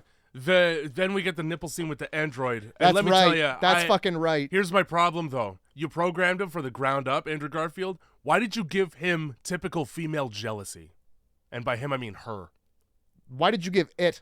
Why did you give this thing human emotions like jealousy for other women's tits? Why did you give this thing tits and no nipples? Why did you give the android self-consciousness? Why did you give her body image issues? Why did you give this robot something to fuck? Because you definitely do that later. Yeah. No question about it. You put a fuckhole on this robot. And oil port, I bet. Oh. It's just drainage. It's always lubed up and ready to go. It is, you know? Fucking, yeah, so she's like, but fucking, what's-her-face has got these rockin' nips. I want nipples, and... How do you know? How's she seen them? I imagine with, like, the skimpy clothing of the future, you just kind of, it pokes through, you know? Yeah, no bras in the future. Well, no, we're free. You can fucking see it. She's wearing a shirt that's, like, open in the front, but, like, connected. Yeah. It doesn't hang open and you don't see, but you slutty. see. Dressed slutty on the ship. Not a fucking single space uniform amongst these people. The vacuum slut of space. Fuck. And between this, we're also cutting in between the two people who are fucking. Yeah, and then Jason getting what's good. Like eating out and shit. Yeah. Oh yeah. Like fuck off. I don't care. I don't need to see. First of all, I don't even remember their names. I know that one of them's name is Stoney because the bitch says it 1,000,000 times later. Mm-hmm. But I don't care about your fucking. I don't care about either of your fuckins. Yeah, right? I didn't need to see all that fuckins. What I do care about is what practical medical use does the machete Jason finds have at all? Thank you! Oh my God. What in the fuck does anybody need a machete like that for in a surgery? What did I wrote? I wrote so much shit about that, like how it's so big. Yeah, Nicolas Cage and Mandy made it. He goes to the table and of medical equipment and finds the surgical machete. Why do they need a huge serrated blade? It's the least looking medical thing I've ever seen. Oh, fuck, dude. Also, I wrote that when he dunks her head in the liquid nitrogen, he gives her the ultimate ice bucket challenge. Nice. We cured LS with this one. I do like that one, too, because she screams that she's going in, and then the screaming stops. Oh, yeah, all the bubbles just and her fucking eyes freeze open. It's good to watch. Imagine feeling that. It's good to see. Imagine feeling your fucking eyes freeze. I'm good. I feel like that's like on par with drowning. I would, yeah. Fucking when they wake up Rowan, she punches the professor, And like I don't blame her because I'm waking up in a strange place with a fucking grown man looming over me, being like everything's gonna be okay. And I just I'm punching him. I'm punching him too. And I just got stabbed by Lumpy when I was put to sleep. Like I'm gonna wake up with the same. Oh yeah. Fright. Yeah, dude. And you're making it worse by a pervert. Yeah. Being here. And no. also, like, thanks for 400 years I've been asleep. Let's all crowd around me and stare right into my eyes. Hell yeah. Welcome back to the world, you fucking... Welcome back. Missed this. Holy shit. Okay. Let's talk about this simulation real quick. The simulation? Is this the video game they're playing? Yeah. Okay. It's a little later in the film, but let's do it. I mean, I must not have written anything in between what we're talking about in that. It's the professor brings Rowan a bunch of food and then just explains how everything is dead. That's why I didn't write anything, because who cares? He pretends like he doesn't know who Jason is while she explains how terrible Jason is. Yeah. And then there's another scene where the nerd gets hit on. Jason Garfield gets hit on and by well, teased in a way, really, because it's like she Janessa or whatever gives no indication that she actually wants to give it up. And also, you're fighting a losing battle, okay? Your competition was built by him for him. Yeah. He has built perfection for himself. Good what luck. do you got? You know? Your head game probably ain't even on point. She's got nipples. That's for one thing. Yeah, that's true. Yeah, I mean, I could do without him, you know? What is she? She says something like, "Oh yeah, you want to fuck me?" And he's like, "I couldn't fuck anybody whose balls are bigger than mine." And then he's like, "Look at these fucking ugly aliens, Rowan. This is Janessa's fucking love children. She fucked and they came out of her. Woo! This poor Janessa has done nothing other She's just trying to live her life, man. Yeah, other than hit on this guy a little bit. She basically gets called a bitch by everybody, and a man, and ugly, and gross. And then this is where they bring in the machete, and she's like, "You brought Jason on board. You didn't explicitly say you didn't. Nobody said no, Jasons. Nor did I explicitly ask the question, I suppose." Boy, oh boy, this has been a fucking misunderstanding. Get him out of here. I feel like Abbott and Costello. And then, he's like, "Nah, we can't because he's valuable and from the past, so we have to preserve." You're awake and you obviously know how to run your mouth, so it's not like I can sell tickets to you. Yeah, you're going to tell people that it's bad. Yeah. And I can't have that. So let's talk about this fucking simulation, huh? All right. First of all, I called these two, Azrael and this other guy whose name doesn't matter at all. I called these two Stone Cold Steve Austin and his son, Lukewarm Stoner. So they're playing some kind of simulation game where you sit down. I need to make this very fucking clear, okay? With a headset on, crisscross applesauce, my friend. Yep. And a little glowing fucking cat toy in front of you that oscillates and strobes. Yes. That is how you interact with the simulation. Yes. How the fuck did Jason get in the simulation? How did Jason get in the simulation and interact with the players instead of the actual people in the room? Because he kills them both in the simulation. You're supposed to be like, "Oh shit, they're dead," and then it turns out they're not because it was a simulation. It's Where's his headset? It's VR and it's projected, projected VR. How come when Jason moves around inside the simulation, he's moving around in the real world as well, but the other two are just sitting down on the fucking floor? It's the future, Jay. It's a projection in the future. Does it project into his mind? What the fuck? It doesn't make a lick of fucking sense. They should not have had it. Have you not seen Avatar, Jay? It's an Avatar. This is the kind of thing M. Night Shyamalan would put in his movie. I get it. Yep. Fucker. That wasn't even an M. Night Shyamalan movie. Avatar sure was. Oh yeah, the Avatar that nobody likes. Yeah. Yeah. Oh, nobody I'm likes talking about either. Okay. And if people were to fuck with their hair in this, I would have turned it off. Yeah. How's that? That's how you get around an R rating. You just have the fucking be with hair. We want these blue guys to have fucking swang and penises. Well, we'll give them braids. Thick, girthy braids. If you like. Oh, the thickest. Yeah, and they'll grow and intertwine with each other like docking. And one guy will have just a chode, and nobody will want to dock with him. Yeah, and everything's fucking Eiffel 65 music video. He's the guy with the blue. Beanie. He's the guy with the beanie on, and you know, you kind of, you're like, well, take the beanie off. Let's see what you're working with. And when he takes the beanie off, you're like, oh, fuck, it's a buzz cut. Ah, gross. Little tiny buzz cut. Pathetic. Shit. And then he's like, it's not the cut of the hair. It's the motion of the ocean. And you're just like, yeah, that's what people with buzz cuts say. It's as small as a needle, but it's as fast as a sewing machine. That's right. If buzz cuts were so good, everybody would have them. You know what I'm saying? Anyway, fuck that simulation. God, it's so dumb. So dumb. And then Jason kills these two. Lackluster death for Stone Cold Steve Austin. Yeah. However, Azrael gets bent over backwards and then chucked to the floor like a used Kleenex. Oh, it's so good. You can tell this is definitely just a fucking wrestling move. Yeah. He busts him over his knee and just flips him onto the ground like a piece of trash. So 100% good. like that. And like in a way that if it had been an actual person and not a mannequin or whatever, it would have hurt the person. Oh, there would have been an oof had they still been alive. There would have been a hard oof when they hit the fucking floor. So this is like when the movie just starts to fucking take people out one at a time. The rest of the movie is just that. Yep. There's not really a whole lot else that happens in the movie. Nope. Until the tail end of it. Jason comes in, he cuts up the VR monsters a little bit, and they're like, well, what's this? Yeah. How the fuck did Azrael not go, I remember you from the being frozen and already having cut me once? Yeah, you're the... Great question. Boy, I should really pause the game. And he does pause the game. Fantastic question. And then there's still like, he's not pausing, but the game's paused.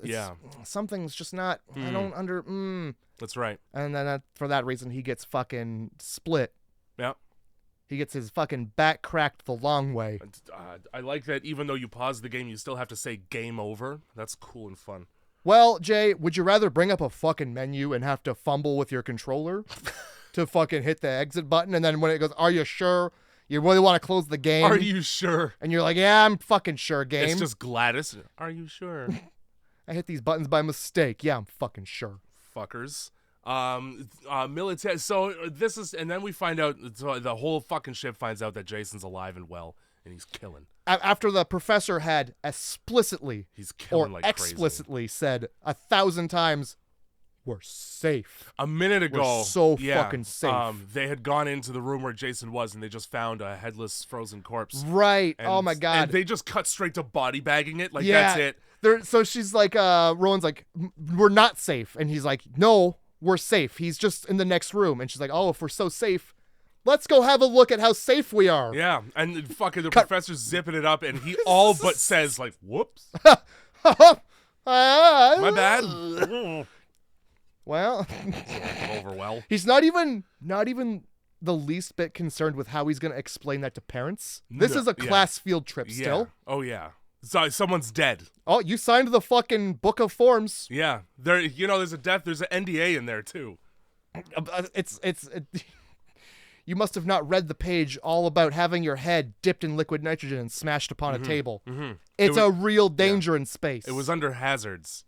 Christ. The fucking military gear up scene where they're all getting ready to hunt Jason down on the ship. Oh, now. You mean when the fucking sergeant's like, who's got the BFG? That is what I mean. When he fucking says that right out loud. He sure does. So now we're in the Doom universe. Yeah, we must be. The Doomiverse. That's right. And this was happening alongside the Dwayne Johnson, probably, because I think that was like 2003. Dwayne's just in the next room being like, yeah, the BFG. Yeah. You mean this one? Here.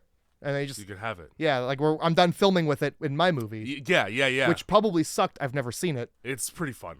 Is it? Yeah. Okay. It's a good time. We'll watch it for the podcast because it's enjoyable. Okay, all right. In the same way that this is. Hey, if this is a horror movie... Yeah.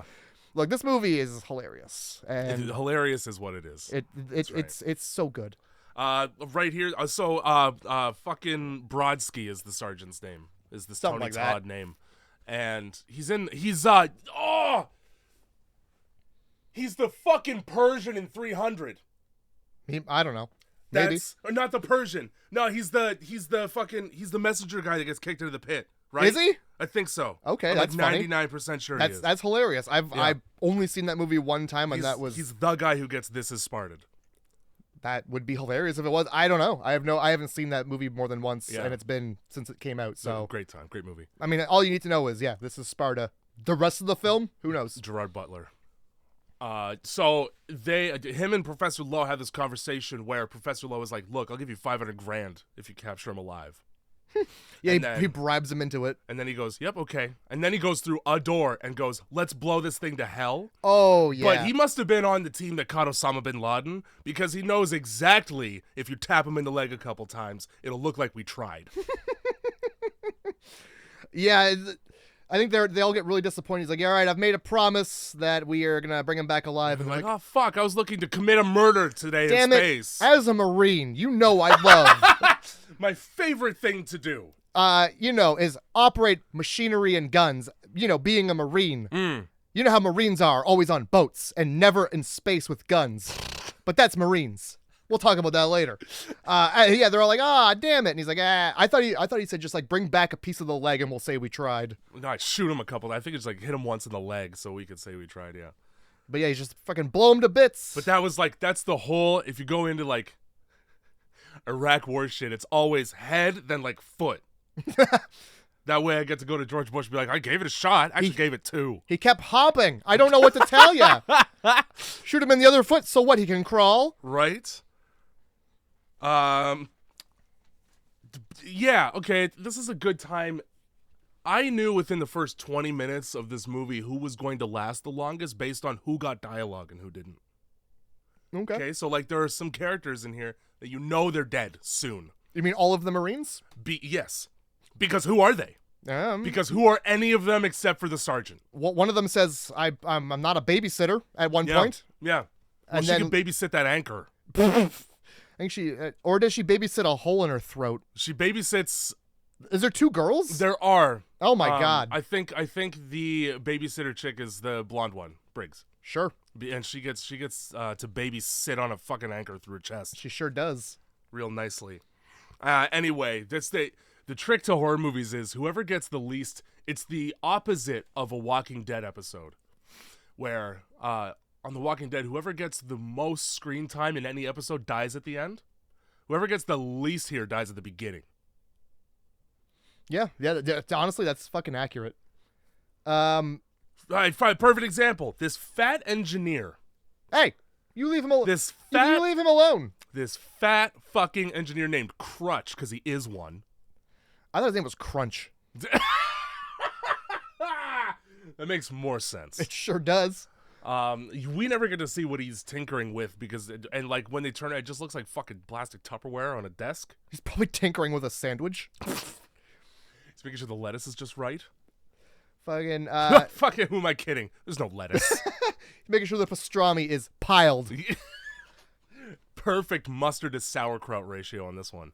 The Marines they find the 2 dead bodies and they're like, dead bodies, but there's a blood trail going into the cargo bay where the engineer is. And then we get this, like, obviously he's being snuck up on. Yeah. So long, this scene, dude. So long. He's listening to music. He's got a little mirror. It's a little mirror so he can check himself out. And the one time he does, there's a Jason behind him. Yeah, boo! And well, Jason gets fucking lit up. It takes Jason a whole beat to take us till even, like, it doesn't, he's just standing there, and then all of a sudden the Marines are like, hey, engineer, sit down, duck. I was just curious as to what he's working on. Yeah. We it's just fucking over his shoulder like a hovering boss. Or like, the son that holds the flashlight and you yell at him. They only get yelled at because the dad fucked up and he's not ready to accept the blame. Yeah.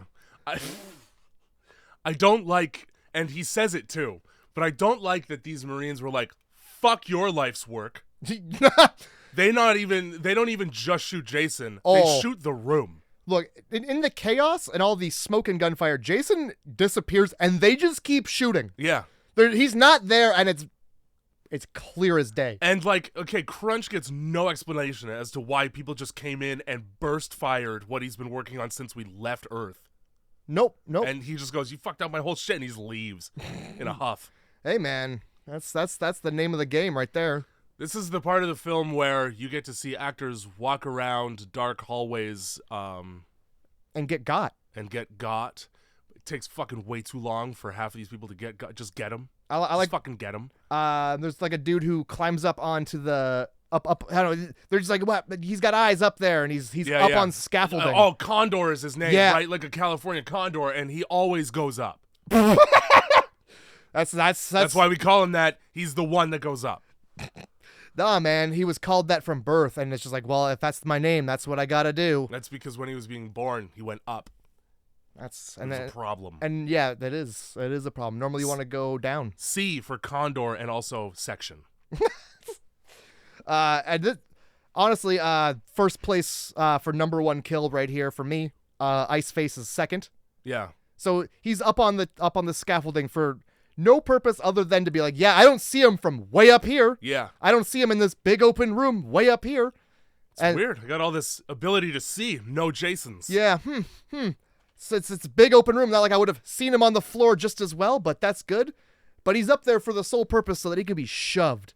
He gets like slapped in the face over a guardrail. Yeah, Jason sneaks up on him and he does a little tuck and roll like I've got you. And Jason's just like, you got me? I got you. Because the aerial specialist also is supposed to be like a gymnast. That's just like the stereotype. Apparently, because he flips over that rail and he spikes the landing. That's for sure. Yeah, what I love. That's why it's tied for first. Okay. That his corpse spins down the drill. Oh my God.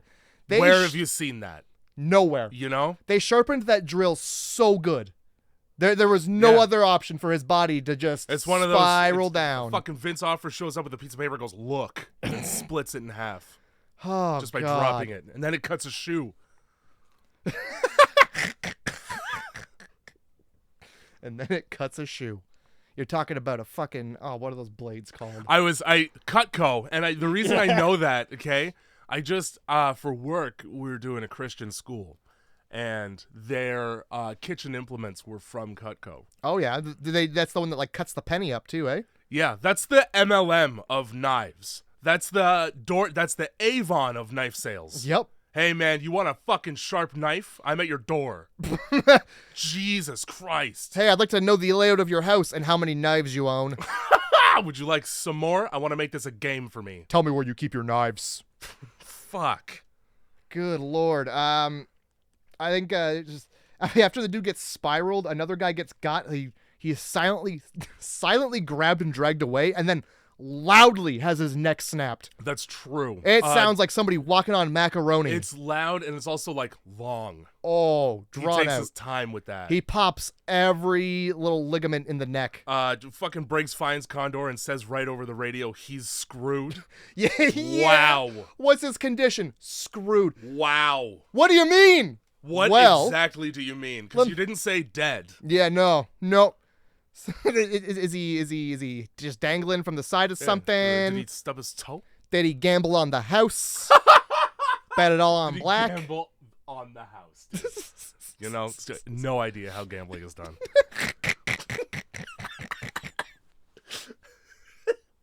Honestly, I think I heard. I'm pretty sure I fucking. Isn't that what he says in Because I Got High? Isn't it one of his lines in Afro Man? He's like, I fucking. He gambles on the boat, I think it is. I don't fucking remember. All I know is he made a hilarious song after his house got raided. Yeah, he did. Calling out an entire precinct. And there's also a really good video of him doing a guitar solo on stage, and somebody comes up behind him. Not just somebody. A woman. And she gets an elbow square in the face for her trouble. It's a whole fist. Was it the okay. He turns around, and it's a clock. I'm mixing it up with the Fat Mike one, then. Because the Fat Mike one, the vocals from NoFX. He had a neck injury, and like a fan came up on stage and like wrapped his arm around him, and Fat Mike immediately elbowed him and then kicked him in the face with his steel-toed boots. It was great. Jesus, he had to apologize later. He was like, I was in pain. I don't know what to tell you. Which I get it. You're from like crust punk. Yeah. Don't sneak up on those people. No. A lot of them have knives. A lot of them are easily startled. Like those sheep that just fucking fall. Fainting goats. Yeah. And a meerkat. God damn. So at a certain point, right, the other chick who's not Briggs gets grabbed from behind, and I don't like how many deaths are not on camera. Oh, that's because fair. This one, she gets her throat cut. You get to see her gargle later, but you don't actually get to see it. Yeah, she does. The other guy in this part impales Jason on an anchor briefly. Yeah, And Jason then gets shot a lot, and that causes him to like stumble and fall back. That's because how you can't actually like, and nobody learns that bullets don't do fuck all to Jason. No. We just keep trying. Yeah, we just keep. This one's gonna do it. It's like Russian roulette. Every time he stumbles, they just hope he doesn't get back up, and he does. Every time. He's really good at it. The only time somebody gets an upper hand on him is because they've shot him and he stumbled. Unfortunately, in this film, the only time. So fucking, he's got him on the anchor, and then he radios to the sergeant, and the sergeant's Oh my exact God. words are, "Don't take your eyes off of him." The first thing this guy does is take his eyes directly off. Oh my God, of he's Jason. halfway through the sentence and the dude's already turned around. Yup, and he doesn't bother turning back around, so he's disobeying a direct order, and then he gets killed for it, so that's what you get. Oh, well, he's also in the middle of being like, yeah, man, everything's good. And Yeah. Jason, like... You just hear a scream. You don't get to see it, which, no, again... but you see Jason pull himself up off the hook in Yeah. the background. Yeah. Like Texas Chainsaw You know style. what's going to happen, except it's successful, you know? Mm-hmm. And then the other thing that pissed me off, this chick, when she gets her throat cut, she gasps. And the bitch outside the room hears that, but didn't hear the gunfire, and didn't hear the massive fight, and didn't hear a man get impaled, and didn't hear a woman get impaled, and didn't hear a man get impaled. Didn't hear any of that. Hey, Heard man. a womanly gasp, a soft womanly gasp. Lesbian. Wow, you really... Selective hearing. All lesbians have selective hearing. She's like, I know that sound. Hashtag J. 2025. We'll put that quote on my tombstone. Yeah, so she fucking walks out of the darkness because he gets startled by somebody coming out of the darkness, as you would when you've split up as a group and are on the hunt for an unkillable killer. Yeah. We all know he's unkillable. And it's been discussed by everyone who matters. And like, if you think that he has a body count of over 200. Oh yeah. Right? And if you think that the Marines don't know that, there's a shot where the sergeant overhears this, and you see the Looks look on his directly at them while they're saying it out loud. and he's like, "Oh, you're bringing that on my ship, huh? Huh. Well, Didn't like that. see how this goes for you." Sure wish you had asked me. Yeah, boy, oh boy, I would have said no. I would have said he can go in the trailer. So what I wrote right here is, why does this ship have so many fucking iron anchors to put people on? Like 3 people get on an anchor. I'm telling you again, if they come to a water planet and they don't want the ship to, go away, off with the tides of space. The tides of space. They got these anchors so they can hang them down and hook cattle. Yeah, the celestial tides. There you go. That's solar wind. Anchors away. That's right. Open the sails. Open the space sails for the solar breeze. Hoist. Hoist the mizzenmast. Yeah. Open the boat.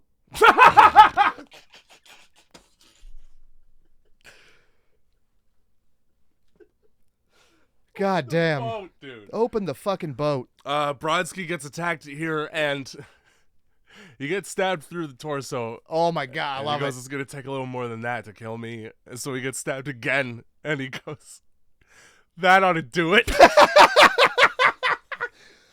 Best Are you fucking kidding me? best fucking part of the film. Honestly, again, if your horror movie doesn't have a good laugh, you've got a shitty film. That ought to do it. It needs that. Holy shit. It's not only that, like, you're on a spaceship, Jay. And this is like a spaceship wall, so it's got to be metal. Jason punches through it and holds the dude down while he stabs him through the wall. Later on, he just opens it up like a fucking paper wall in Japan. Like it's nothing at all. Yeah, it's just walking through a rice house. Like, Just- like the dude in House of Wax. You just push through the door like it's nothing. Oh, God. Well, I mean, he gets that nano strength. So everybody who's alive now has holed themselves up in the control room, and I want to bring up the control panel a little bit here. The design of this control desk is absurd. There are manual gear shifters almost totally out of reach in the middle of the console like a fucking Subaru Impreza. Wow, dude, that's how you get from fucking 1 to 2 when you're driving? It's literally like the center console of 3 manual cars glued together on a steel panel, And if you stand where the rest of the buttons are, you can't reach it. Huh. And if you go around the side, it's even further away. How are you supposed to reach any of that? You got to lean over everything. Accidentally button mash, blow the ship up. And also, what do they do? Because the driving is in a different room entirely. The fuck do those do, huh? I would hope that you would have two people, you know, not just one guy running back and forth. It doesn't make sense that you just, and like, well, so it's so annoying because it's a riveted steel plate for just those 3 knobs. The rest of it is one solid piece. Are you talking I think you're talking about, like, because the sergeant tells the professor, like, hey, take these kids to the lab. Yeah, sure. Lab, so either way. Yeah, I think they're in a lab. That's fine. What are they for then?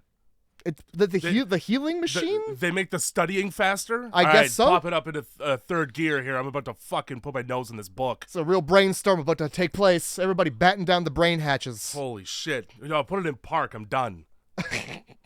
But I don't, it's the future, Jay. There's knobs everywhere. Have you not ever seen anything in the future? The further in the future we go, the more knobs and buttons there are to hit. So they're on the way to fucking... I mean, like the year 3000, everything's just knobs and buttons. Like walls of them. Oh, yeah, you can't take a step because you're going to activate... We really painted ourselves into a corner here. Amazing. Oh, so yeah, I want to point out too that the professor does bring them to this lab. He's like, yeah, go bring them to the lab, keep them safe. And then later on, the professor just wanders out and is like, that's when he's trying to bribe the guy. He's like, I thought I told you. He's like, oh, they're fine. They're fine. They're gonna fuck in that room. I left teens alone. I brought all of the members of the on-Earth orgies I orchestrate because it's a field trip. We've gathered Earth's horniest teens. As part of your fucking... Yeah, because he does grade this class, which means, that's got to be on the curriculum. That's on the syllabus. Is horniness needs improvement. That's not good. Oh, God. Not horny enough. Well, your parents should be concerned if you get an A. I really feel like that's not good. It's not good. PTA meeting in this case stands for pussy to ass. Fucking, his name's Professor Low, so I started calling him Professor Low Morals. Yeah, that's actually, all right. Spot on. We get to see Fat Lou for 5 seconds, and then, so we're going to this interstellar dock, right? And, okay, we got all... It's like a space station. Yeah. Solaris is what it's called. And there we have 60 more people ready to be killed by Jason because that's what's going to happen. Or at least that's what he says. Because the professor just keeps saying, like, yeah, there's professionals. I've been talking to them. But we never see him... Talk to anyone? Yeah, but he's not on the ship? He's like, yeah, there's just like a shitload of guys there. So they're going to... We'll just get there. And he's been so good at telling the truth up to this point. Exactly. So obviously we'll believe him. Fucking one guy, dude. Fat Lou. Who has just the best comments, honestly. He's like, fucking, this is some bullshit. I hate it.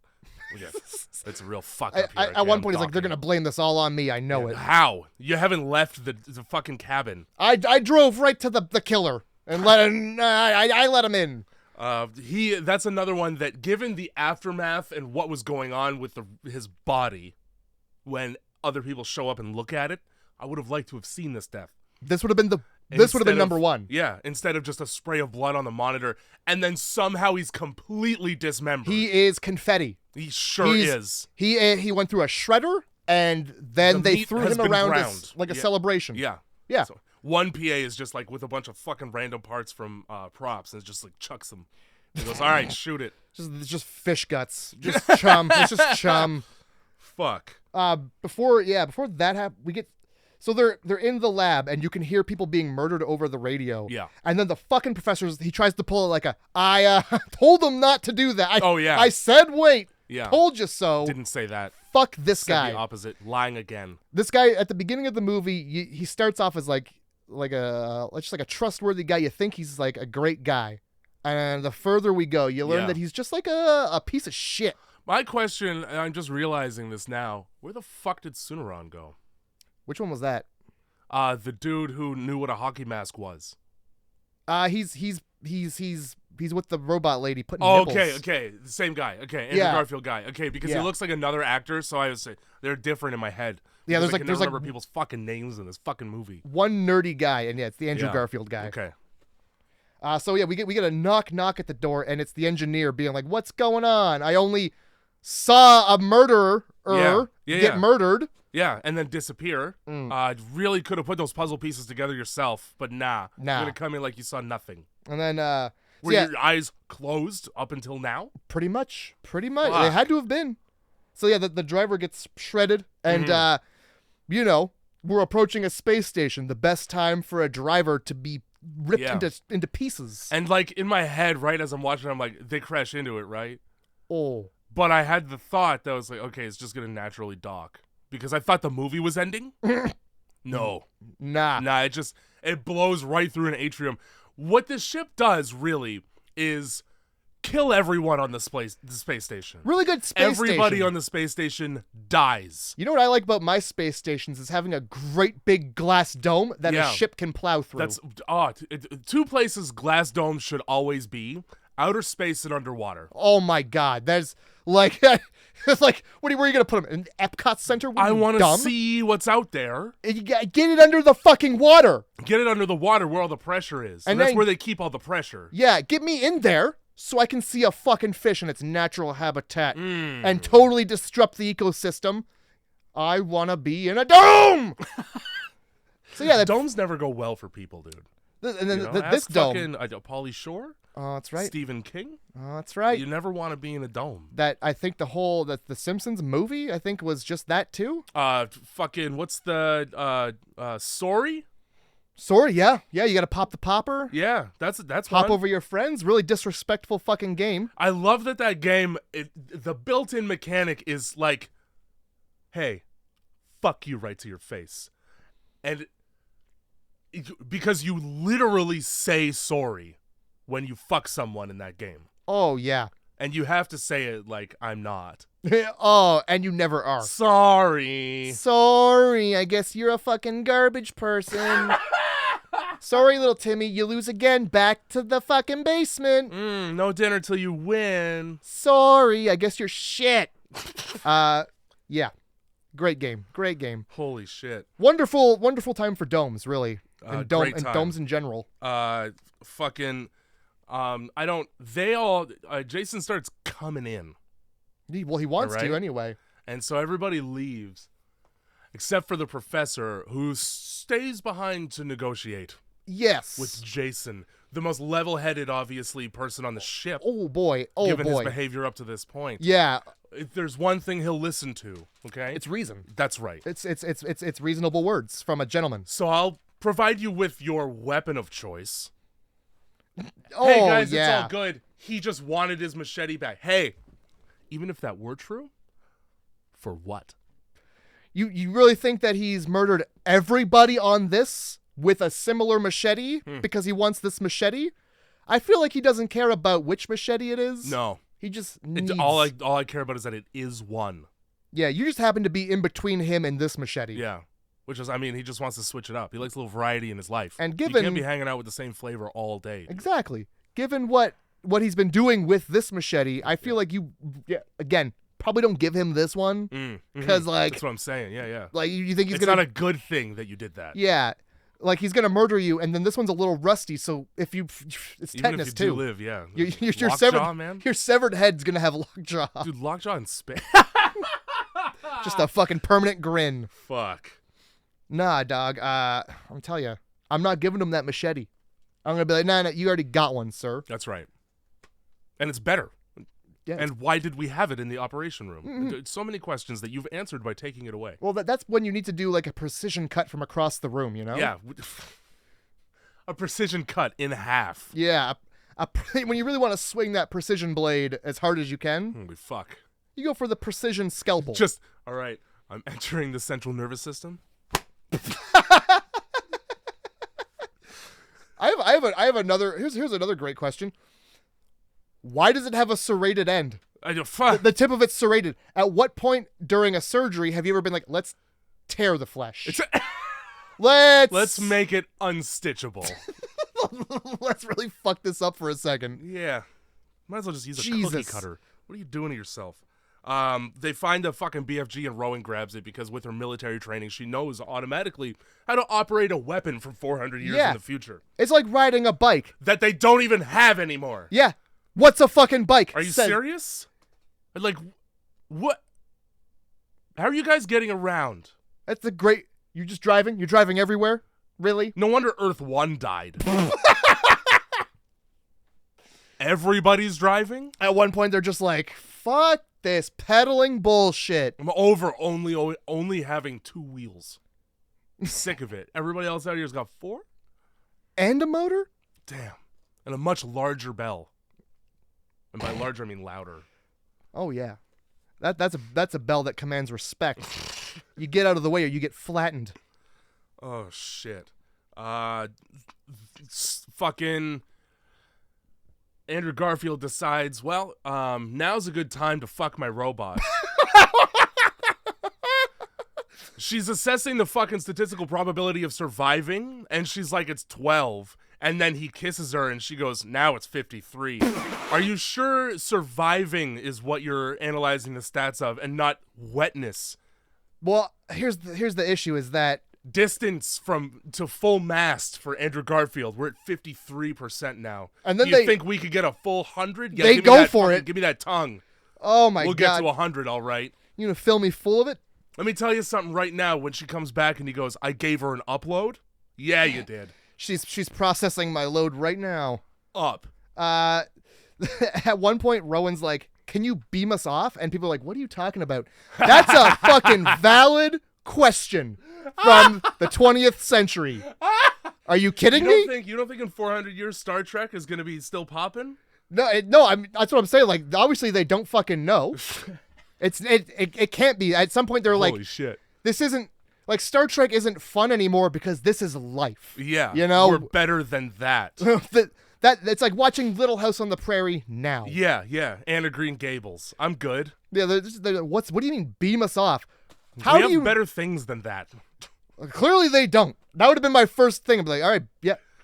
Can we do the particle beam, please? Here comes Jason. Beam him off. We're doing space travel between galaxies. Let's do the particle beam, just in case. Nah, we've got these special spaceships that travel parsecs in 45 minutes. Also, okay, as far as advancement of technology goes, during the coffin conversation with the old man whose job it is to wake up and move his head and nothing else, who is he? Drawer man. Who is he? Drawer man. You never see him in the rest of the movie at all. I need to emphasize that. He's the shady hookup who lives in a drawer. Holy shit. You got something you need to move? move? So weird that he's just not in it. Put it in my junk drawer. During that conversation with Lo, he makes a comment about how nobody gives a fuck about a 400-year-old woman because half of Earth is 200 years old. Yeah. Because, maybe if cryogenics was still slapdash and fucking rinky-dink like it used to be.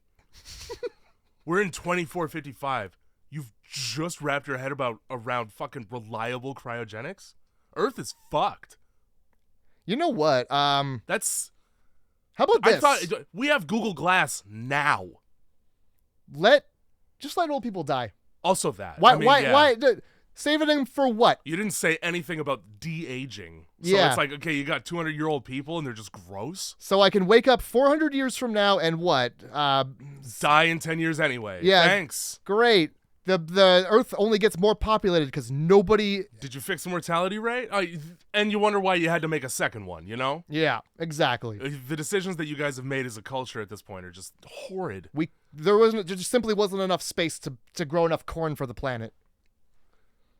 Everybody's being fucking chased by Jason, but this one bitch, all she's worried about is not getting her pants she lent to Rowan ruined. Oh, yeah. Your life is in danger, you idiot. Don't ruin my pants. Crutch decides that he's going to now pilot the ship for about 30 seconds before Jason shows up. I don't like that he, instead of getting up out of the chair and running for his life, just said, I've got company, and then let himself be killed. Well, what do you do in that situation? You know, he leans back in the chair. First of all, you've skipped over the part where he picks up the earpiece from the guts. Yeah, and wipes it off with the black gentleman's vest. Yep. That is what happens. Yep, the other black person in this movie is a grunt. Yep, he So, sure is. They have a place, and they're reminded of it constantly. He's an integral part to the film. He But, sure is. That's true. Wayland, not so much. No. Because that's his fucking name. So he wipes the blood off with the dude's thing, and yeah, so he leans back at this thing, and then the principal's fucking head pops out, and he's like, oh, and he kind of chuckles until he realizes that it's a decapitated head. Yeah, right. And then, I guess, I mean, like, if you get startled, what's your reaction time really? When you got Jason right there, I would, instead of yelling, "I've got company," I would at least duck. I It mean, worked last time. It only works if he's just swinging. Also, like one of his this. hands was occupied with a head. Oh, I don't think he probably doesn't even need two hands. He killed that dude in the beginning of the film without even having any hands. He just killed him with his. He had him. Fuck. But yeah, I agree. Like, he probably should have done more than be like, I got company. But I mean, if it was me, I'd probably just been like, whoop! That's still better than "I've got company." I wouldn't have been able to get the words out. I'd been like, oh no! Bad thing! Bad thing. Worst last words. And then, like, hearing this man scream over the intercom. So the rest of the teens are these students who also know how to prepare an escape pod on this military ship that the Marines have. Mm-hmm. This big fucking thing. On they a all field know what trip to do. on the ship. Yep. They also know how to program everything. Oh yeah. So I don't know what class this is, but It's STEM. It's got to be. Hearing this over the radio, the girl who was like in charge of sitting in the escape pod to make sure that it's still. Now, keeping in mind, this woman has been having a procedural mental breakdown ever since she watched her boyfriend get stabbed through the stomach. That did happen, and like blood cum shot in the face. Yeah. She got like, which is a bummer for her because she was like, I'm not ready. Like, she wasn't finished in that room. Oh, blood and cum? Oh, come on. Jeez, what am I on my period? That's gonna stain my face. If one, not the other. That's gonna stain my face. So They're yeah, both she's great just, for your skin. she's not having a good time this whole time because everybody's being murdered. The problem is they're being really loud about it. Yeah. Like, if they had just shut the fuck up, maybe she would be able to handle her little hysteria. Yeah, if you could just get fucking murdered and not broadcast it over the intercom, please. Yeah, I'm trying to sleep. So she goes, fuck it, I'm taking off in this escape pod solo. Cunt. Oh, yeah, no, I'm sorry, I can't open the door. He's only not right there. I couldn't let you guys in because just right now, easily, with ease. What with him not being here and everything, being far away in a different part of the ship entirely. Nah, I'm gonna go crazy actually. But nope, the fuel lines are still attached, so she just slams into the underside of the ship like a male anglerfish.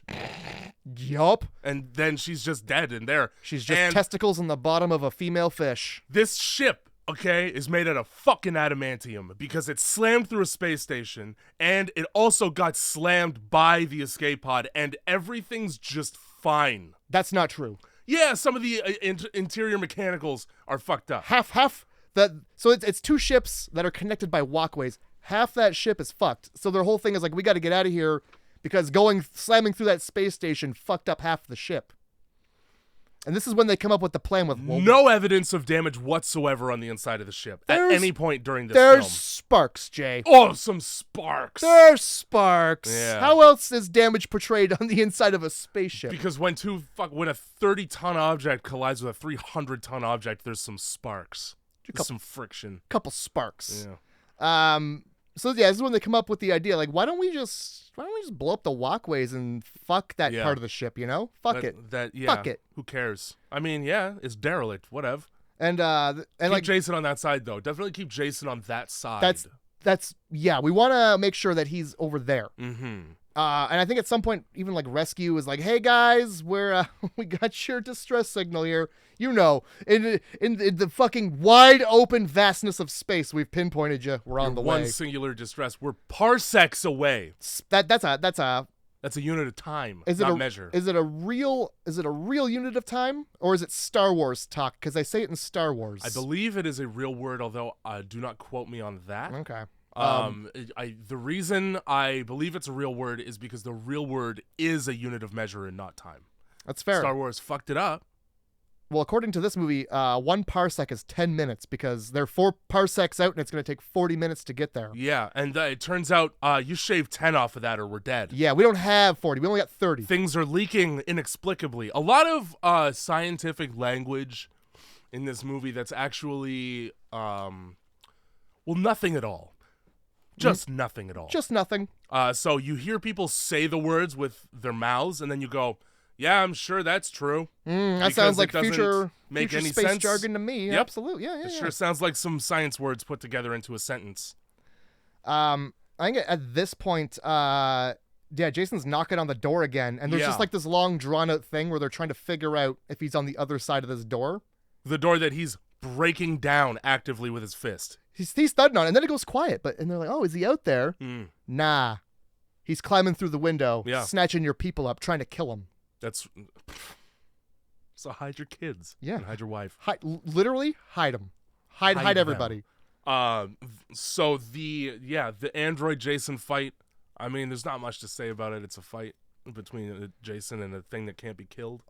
He throws like nice little trick. Yeah. Oh, you stabbed me and I'm dying. Yeah. JK! There's a big dramatic reveal where now she's fucking Trinity. She got a quote unquote up. Yeah. She went into the Matrix and said guns. She went into the Matrix and wound up in a fucking S&M club.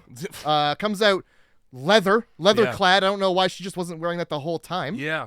Hold on, let me change your clothes. People got to know you're different. I would have appreciated them uploading some kind of firing range training program so that she wasn't spray and praying bullets in outer fucking space. Let's be honest. Hitting everything but Jason half the time. I think the only upgrade she got was being handed guns. Yeah, she got a bullet belt and fuck it. Now I'm the Ramones. Perfect. Great.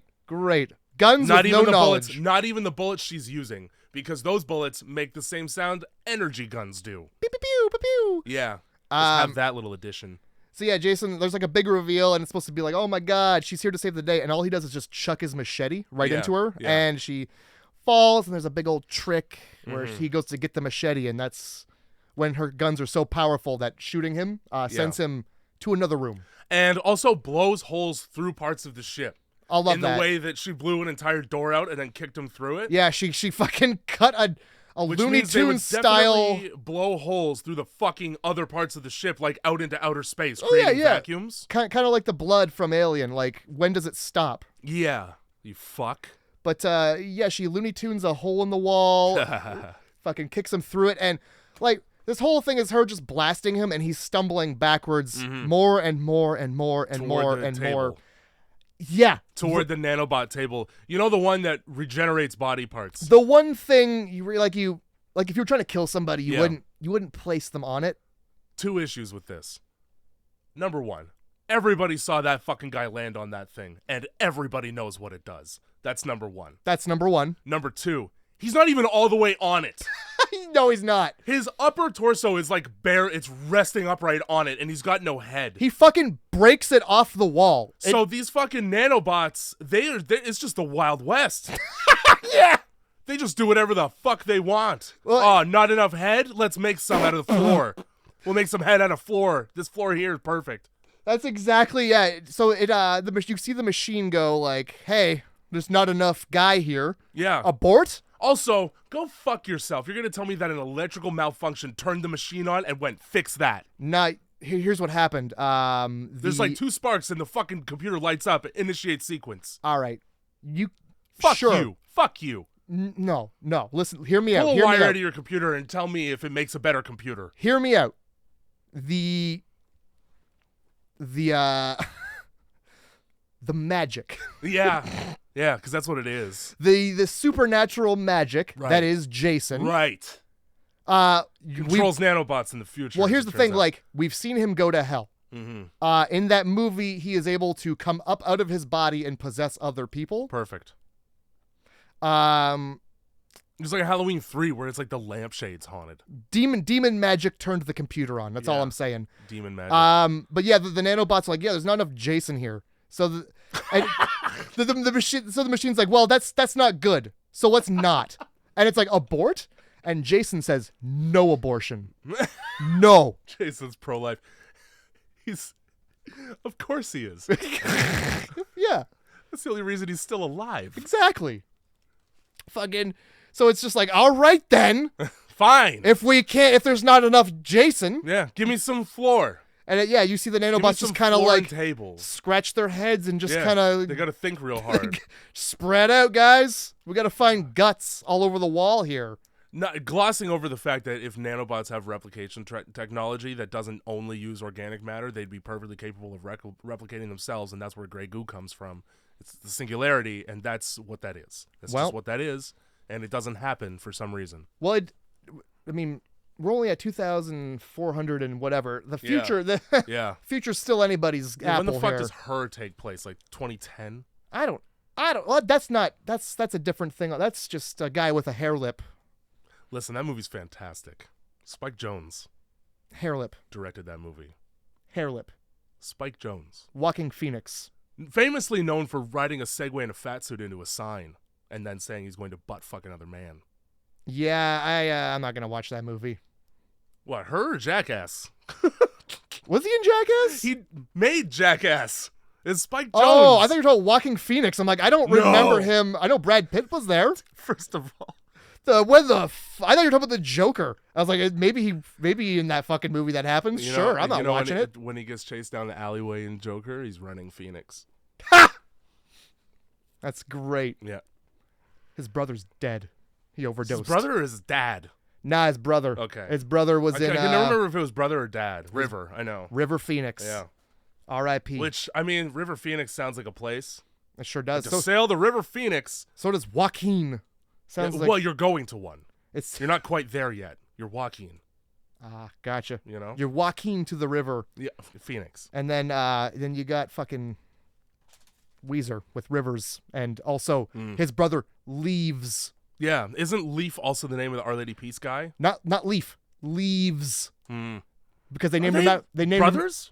They're brothers. Holy no, shit. No way that's true. No. Rivers Cuomo's brother. Yeah. His name is Leaves. Perfect. Different guy. Yeah. I'm pretty sure the vocalist from Our Lady Peace is named Leaf as well, though. It could be. Fairly certain anyway. Now, those two were named after what their parents heard after they gave birth. Outside. That's the truth. That's so fun. That's literally how they did it. That's amazing. One sibling, like, why am I called Fridge? Look, it kicked on. We needed ice. I told them not to open the door. It's going to let the cold out. The compressor came on. You got Rivers, Leaves, Fridge, and HVAC. And eventually we bought a house, like halfway through having you guys. Yeah. Well, you were born on the way to the hospital, so we got cuss word out the window. we got angry honking. We got N-word. Not the word. We were classy about it. Nobody's got to say it. I was listening to Biggie Smalls at the time, so you know. And if you don't know, now you know.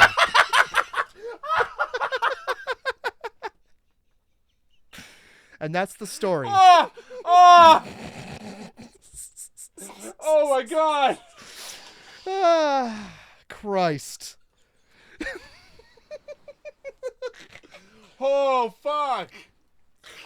Oh, Lord. No, that might be one of the funniest things I've ever heard.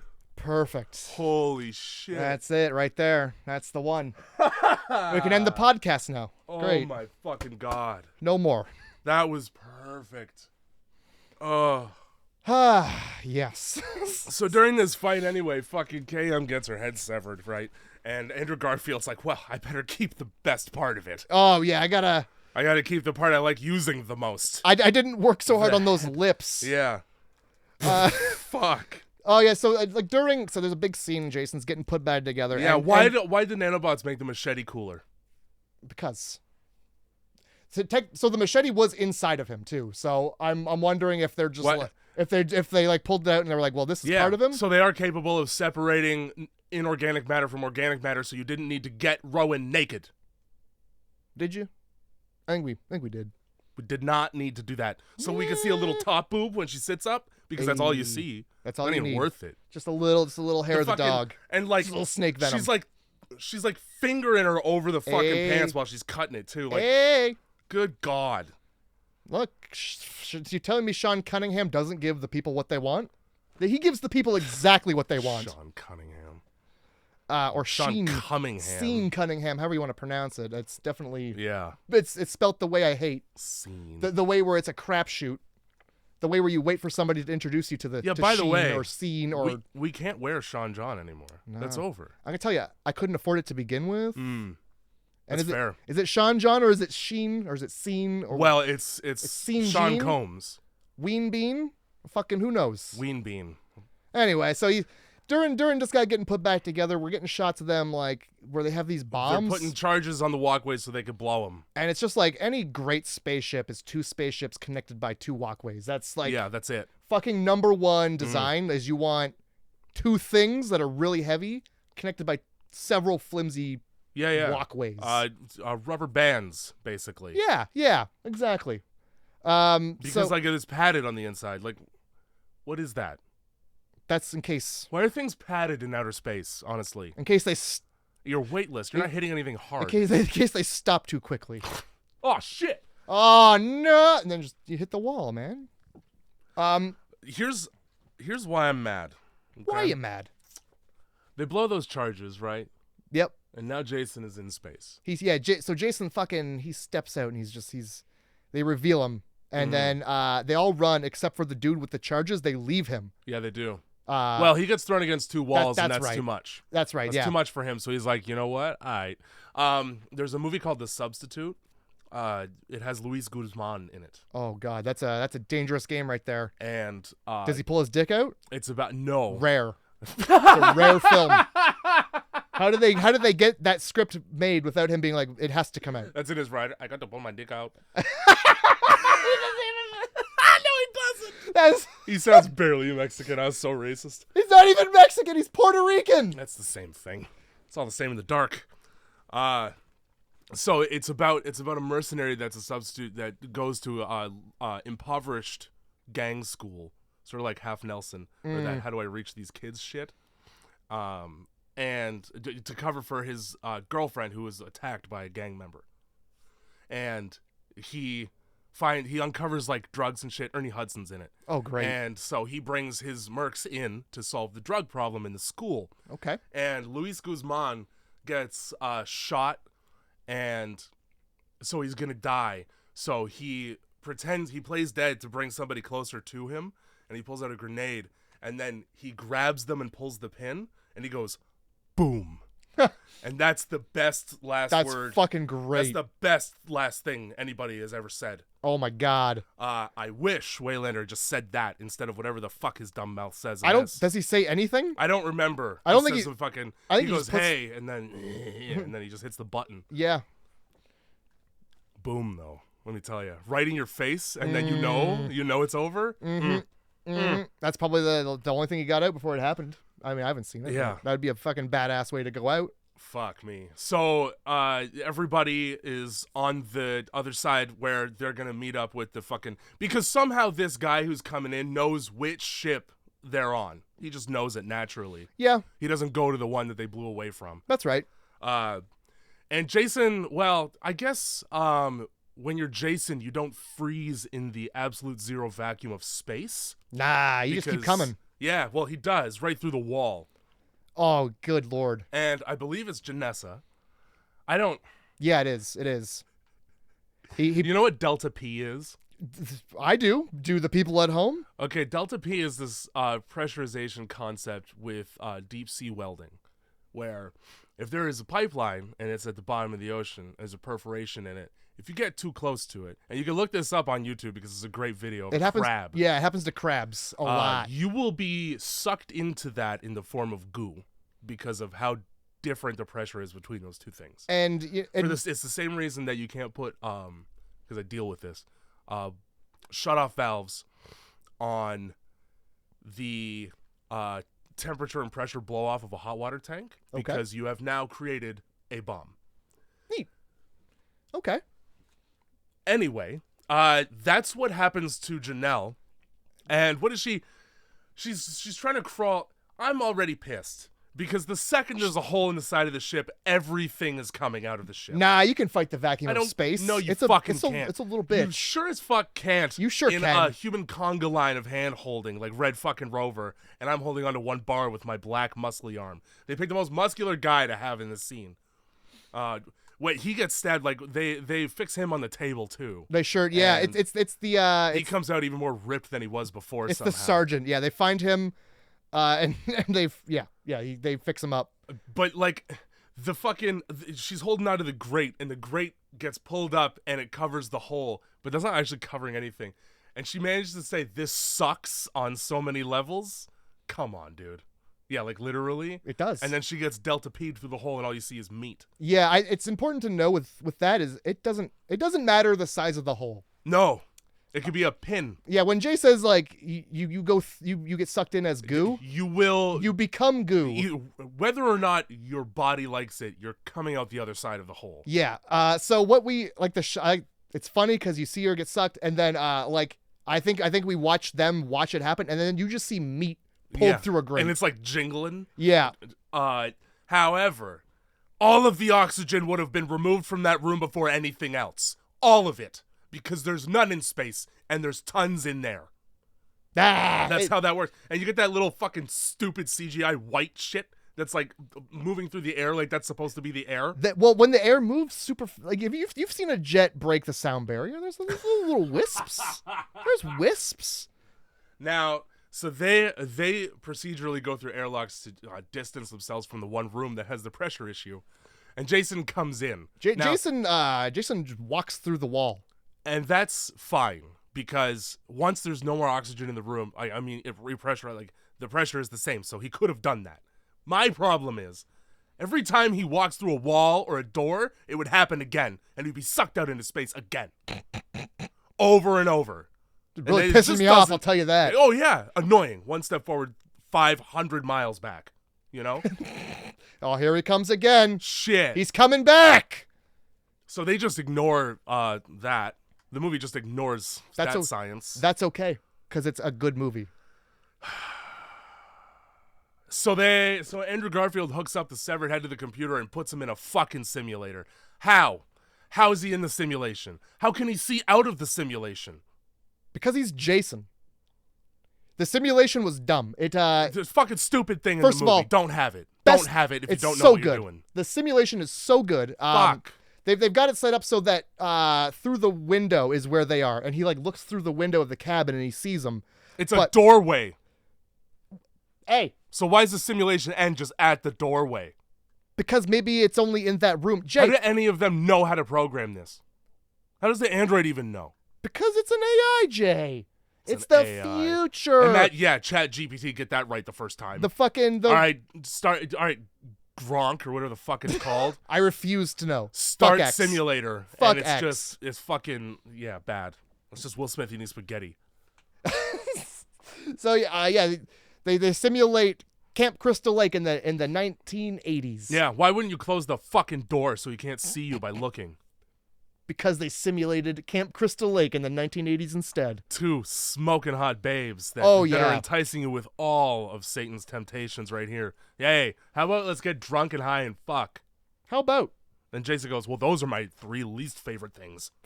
Holy fuck. What I like those things less than anything else. I like those things. I would rather have this brain than any of those things. Oh my! What Jason says about those things. Premarital sex. That's his least favorite thing. Well, it's because he would never get any. Look at him. It's true. Imagine him growing up and being like, you're on Tinder. They don't allow me on Tinder. No. I mash the buttons. That's a gore picture. They'll take it right down. Oh my god! So yeah, he doesn't get distracted enough, so they generate these 2 fucking girls, and they're just like, yeah, man, you want to drink? You want to smoke weed? Actually, what I would like to do, so fucking, this is my favorite.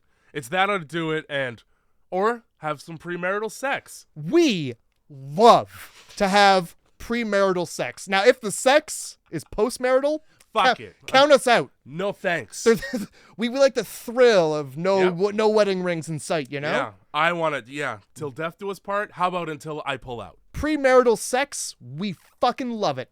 Only premarital. And in sleeping bags, for sure. Only in there, too. Oh, my God. And to this, Jason's... You ever banging a sleep? Dude.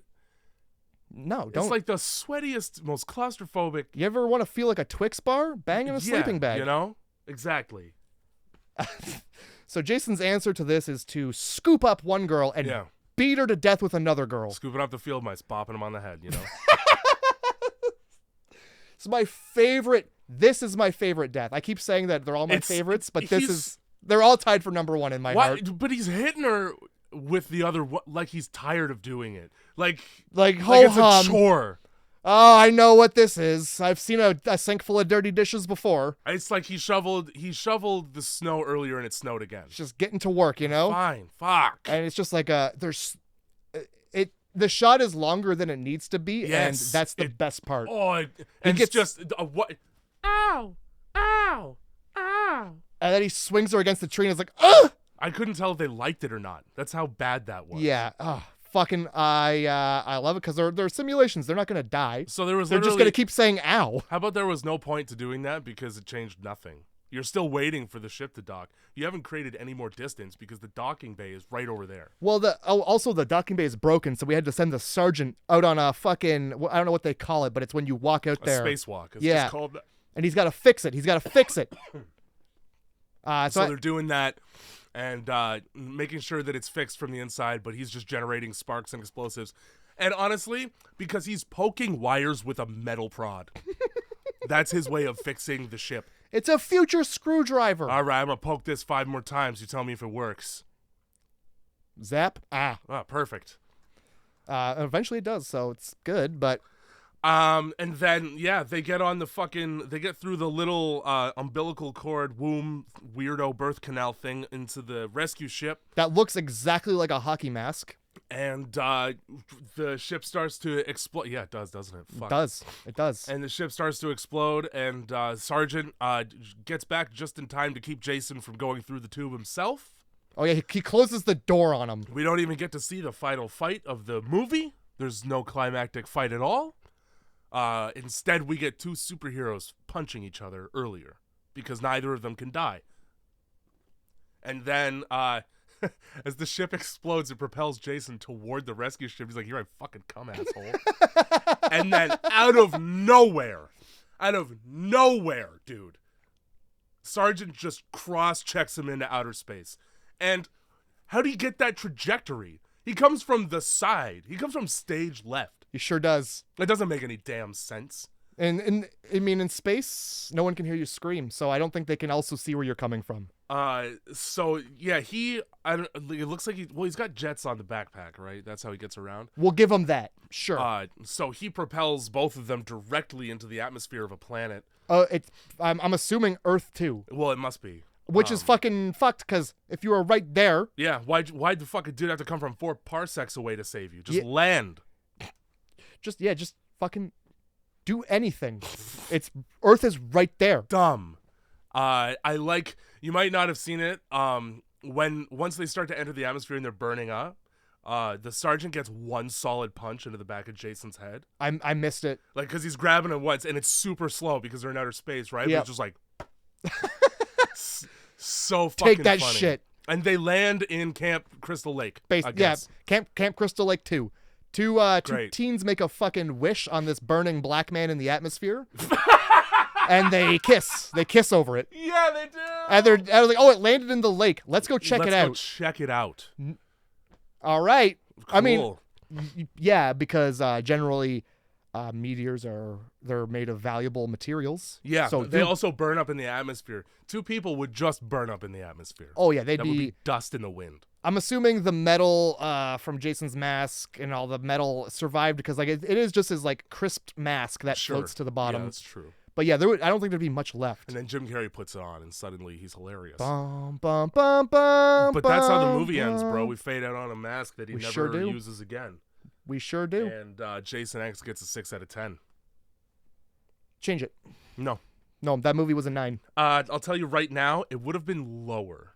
No. Impossible. If it weren't for the nostalgia. I gave it a 9 because it has some of my favorite deaths in it. They're creative deaths. You've done something new at the time, because I'm pretty sure this came out before Dracula 3000. New? Hey, I mean, fucking, you took Jason, you put him in space. And then this was kind of like the last Friday the 13th movie that was a part of this. Like the original series type deal? Which is fine, because what else do you do? Well, you remake it with Jared Padalecki. And explosions, because and you have a guy say, wow, your tits are stupendous. Yeah, he does. He doesn't he? So good. Yep. What the fuck is this? Michael Bay. It's a Michael Bay flick. I think so is Nightmare on Elm Street, wasn't it? I always forget about that shit. It was either that or Zack Snyder. I can't remember. There's explosions and shit. New Line Cinema. Either way, you fucks. But it's original. God damn it. I mean, that's fair. It gets a 9 out of for just that. It's also a pile of fucking shit. No. You know what? 7.5 if they didn't have the simulation. Fuck. 6. I'm gonna tell you right now. You're wrong. And that's just the way it is. So, sorry guys. Jay, I don't know. He must. Fuck. I guess he hit his head. I don't know what happened, but. Now, he actually meant to give that a much higher score. So you listening at home, disregard 6. what he said and just imagine he said 10. 5 plus 1. Great film. I got some interesting stuff here for you. Lay it on me. It's 4 themes. One of them has 2 movies for you to choose from, because they're incredibly fucking similar. I think I've done that to you before. Yeah. So yeah. Acceptable. First theme we got Awakening Evil. Of course. Okay. Second theme we got It's Cold as Fuck. Okay. Because of cryogenics and also outer space. Yep. It's quite cold. I don't know if you knew this. Unless you're right in the sun, it's pretty cold. Marvels of Modern Robotics. Third theme. Okay. And the fourth one is Regeneration. Christ. All right. I'm not gonna lie. I have no fucking idea what any of those are gonna be. I don't know. It's funny because it's like 2 of them. When I say them, you will immediately. Oh, likely. Because like I don't know, a couple of these are pretty vague. It's true. Oh God, I kind of want to go with let's go with It's Cold Out. It's Cold as Fuck? Yeah. Cool. Watching 30 Days of Night. All right. Okay. Sure. Another vampire movie? They're different ones, okay? They're different. I had 2 vampire movies on here. Oh God. Because it's just, that's what... There's only so much you could do when it's outer space, dude. Yeah, like, the fucking 5 outer space movies. At least this isn't in there. Yeah, no, it's. I mean, what was the one before that? Alien? Like, yeah. Yeah. And then Dracula 3000. Like, okay. Yeah, let's come back home. You know. They're all kind of the same film over and over again. It's picking up something off of a planet, bringing it back to Earth, and it's bad. And these are vampires in the same way that the zombies in 28 Days Later are zombies. So they're just angry. Yeah. Oh, okay, they're mad. Cool. As fuck. I love it. So for Awakening Evil is Evil Dead. Shit, that was And it would have been the 2013, not the Bruce Campbell. Okay, all right. And that was my first choice, but I was like, I feel like we've done a lot of like vampires and like. Well, you chose like, vampires anyway. Hey, different vampires though. For Marvels of Modern Robotics, that was the one with 2. Okay. And it was between Megan and Morgan. Two first names. Yup. Both of them are like synthetically engineered like threats, basically. I've never heard of Morgan. It's Megan, except it's not a babysitter. It's a specimen, and it's fucking Kate Mara and Anya Taylor-Joy. And let me tell you, Anya Taylor-Joy, hit me up. Hey. I'm available. And then Regeneration, that was Blade. Fucking right. Yeah. Damn, that would have been a good one too. I haven't seen that. Well, I mean, hey, 30 Days a Night. Stephen Dorff, dude. Getting cut in half, and his top flies like 20 feet away, and then it just gets sucked back down onto its bottom. Wesley Snipes not paying his taxes, man. so many good things. Violently high. Hey, man, the movie's got something for everybody. It does. Tax evasion. That whole trilogy, honestly. Later on, you get Triple H and Ryan Reynolds, dude. It's all good. Cry. I have not seen a single one, so. God damn it. I'm sorry. I'm putting one of the 3 Blades on my lists until we watch one. I swear to God. Is that your favorite Marvel movie? Because if Ryan Reynolds is in it, if he's in Blade, He is. Is he Deadpool? No. Because Blade is in Deadpool. I know. It's part of why. No, he's just funny. Wow. He's just funny and ripped. So he's Deadpool. All right. He just did Amityville, so he has like an 8-pack. It's He's Deadpool from the X-Men movies where he's not Deadpool, but he's Deadpool. Yeah. All right. Fair enough. Grindhouse Movie Club. Grindhouse Movie Club. 30 Days a Night. Twilight. Well, Josh Hartnett's career is over. Did he do something? Oh, I don't think so. He's just gone.